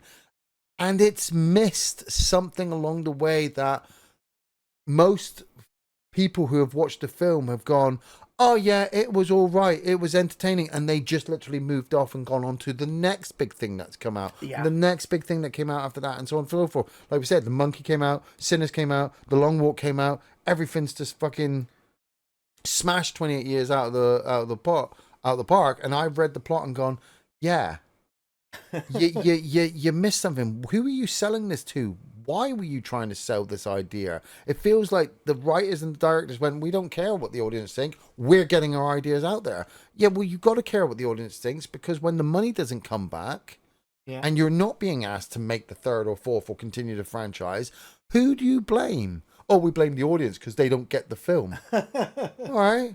Well, we don't, because you didn't fucking write it properly. Yeah. Look at the remake Running Man. I've not seen it yet. Fuck man, I wiki dash. Yeah, I'm not in any rush. I'll catch it at some point, but it's like COVID. But it's right, yeah. It's not, might not be wanted. But if it's on, it's on. I'll pay attention to it. But it's not something I think I'm gonna, it's like make time to sit and watch actively anytime soon. So yeah. Is there anything that you wished you'd knew about before we watched? No, I mean I always watch the films blind unless I've seen them before. That's true. So yeah, it's it's not.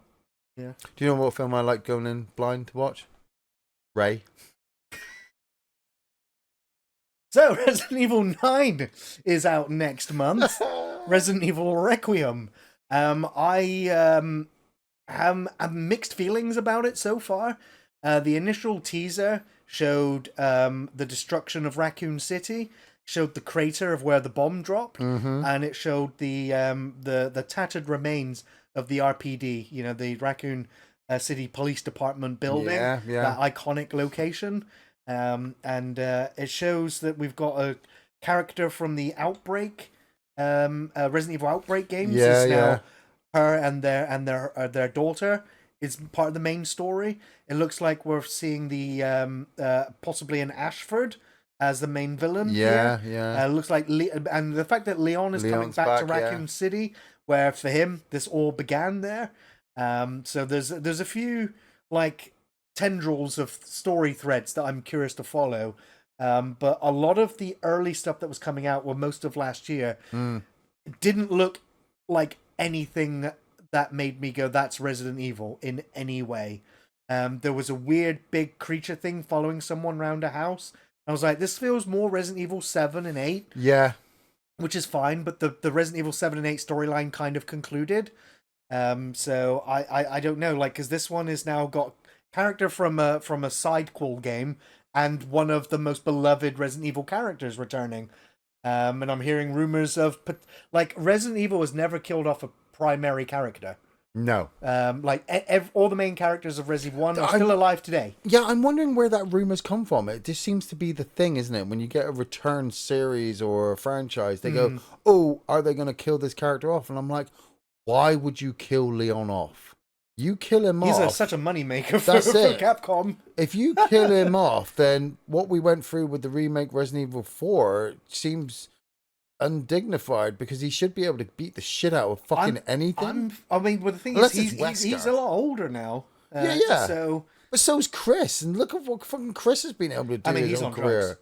Yeah, he's been taking those green herbs since the mansion. Like it'd be interesting if Wesker did happen to appear at the end, or some kind of evil scientist, and they kill him, but maybe secretly at the end they inject Leon with the virus, which brings him back as a soldier worker. I don't know. I got confused with the mold people from Resident Evil 7 and then the werewolves in number 8. Right. I'm still a Resident Evil fan. I have all the board games. I bought most of the books. I have the comic books and most of the classic games. But for me, 1, 2, 3, Code Veronica. And 4 as well. I mean, this being said, I was not excited for Resident Evil 7 because after Resident Evil 6, I was like, this franchise is done. And then so when Resident Evil 7 was building up to release, I didn't get it on day one. I was like... But that's been me and Resident Evil. We've like up and down. Yeah. And Resident Evil 9, I'm kind of on the fence about. But I think I'm psychologically trying to protect myself because Resident Evil has become one of my most favorite franchises in video game form, and it's been disgusting to see what's happened to it outside of the games and sometimes within the games. Yeah, there's at least 40 Resident Evil games. From Game Boy ones to like the squad shooter one that moved through all of the locations. You see the most recent one with the mobile game? There's a mobile game one out where you fucking buy stuff and upgrade shit. So like I don't know. Like my favorite Resident Evil games are 1, 2, 3, and Code Veronica. It took me a while to love 4, and then I loved 4, and then I really loved all the remakes as well. Resident Evil 5 is okay. I hate 6. I hate 6. I don't even ever want to play 6 again. There are elements that work, but I just no. Resident Evil 7 I've grown to really appreciate because it brought the franchise back to its roots of being a survival horror with a really scary atmosphere and some fantastic antagonists. Welcome to the family, son. Mm-hmm. Like there's some great moments in that game, and Resident Evil 8 followed that up really, really well, but I expected it to be the middle of a new trilogy. But so when that one ended, I was like, okay. And so 9 now, with it being called Requiem, it feels like it should be the bookend, the final Resident Evil title, timeline-wise. I mean, who knows where they'll go next, but they can only really go back to Raccoon City this once, right? So they better do it right.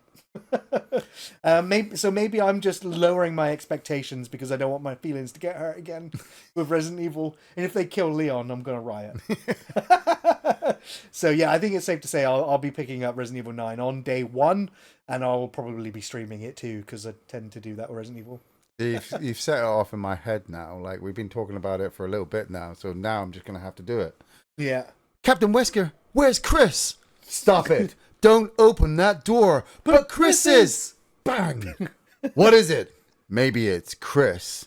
Now, Joe, can you go? I'm going with you. Chris is our old partner, you know. Okay, let me handle this. Stay alert. And then you walk through the door into the dining room. Yeah. Fucking iconic. Brilliant. Well, thank you for the questions. Yeah. And that, I believe, is going to conclude podcast 77. Wow, nice. Thank you, everyone, for tuning in and for making it all the way to the end of this podcast. Much appreciated, Ian.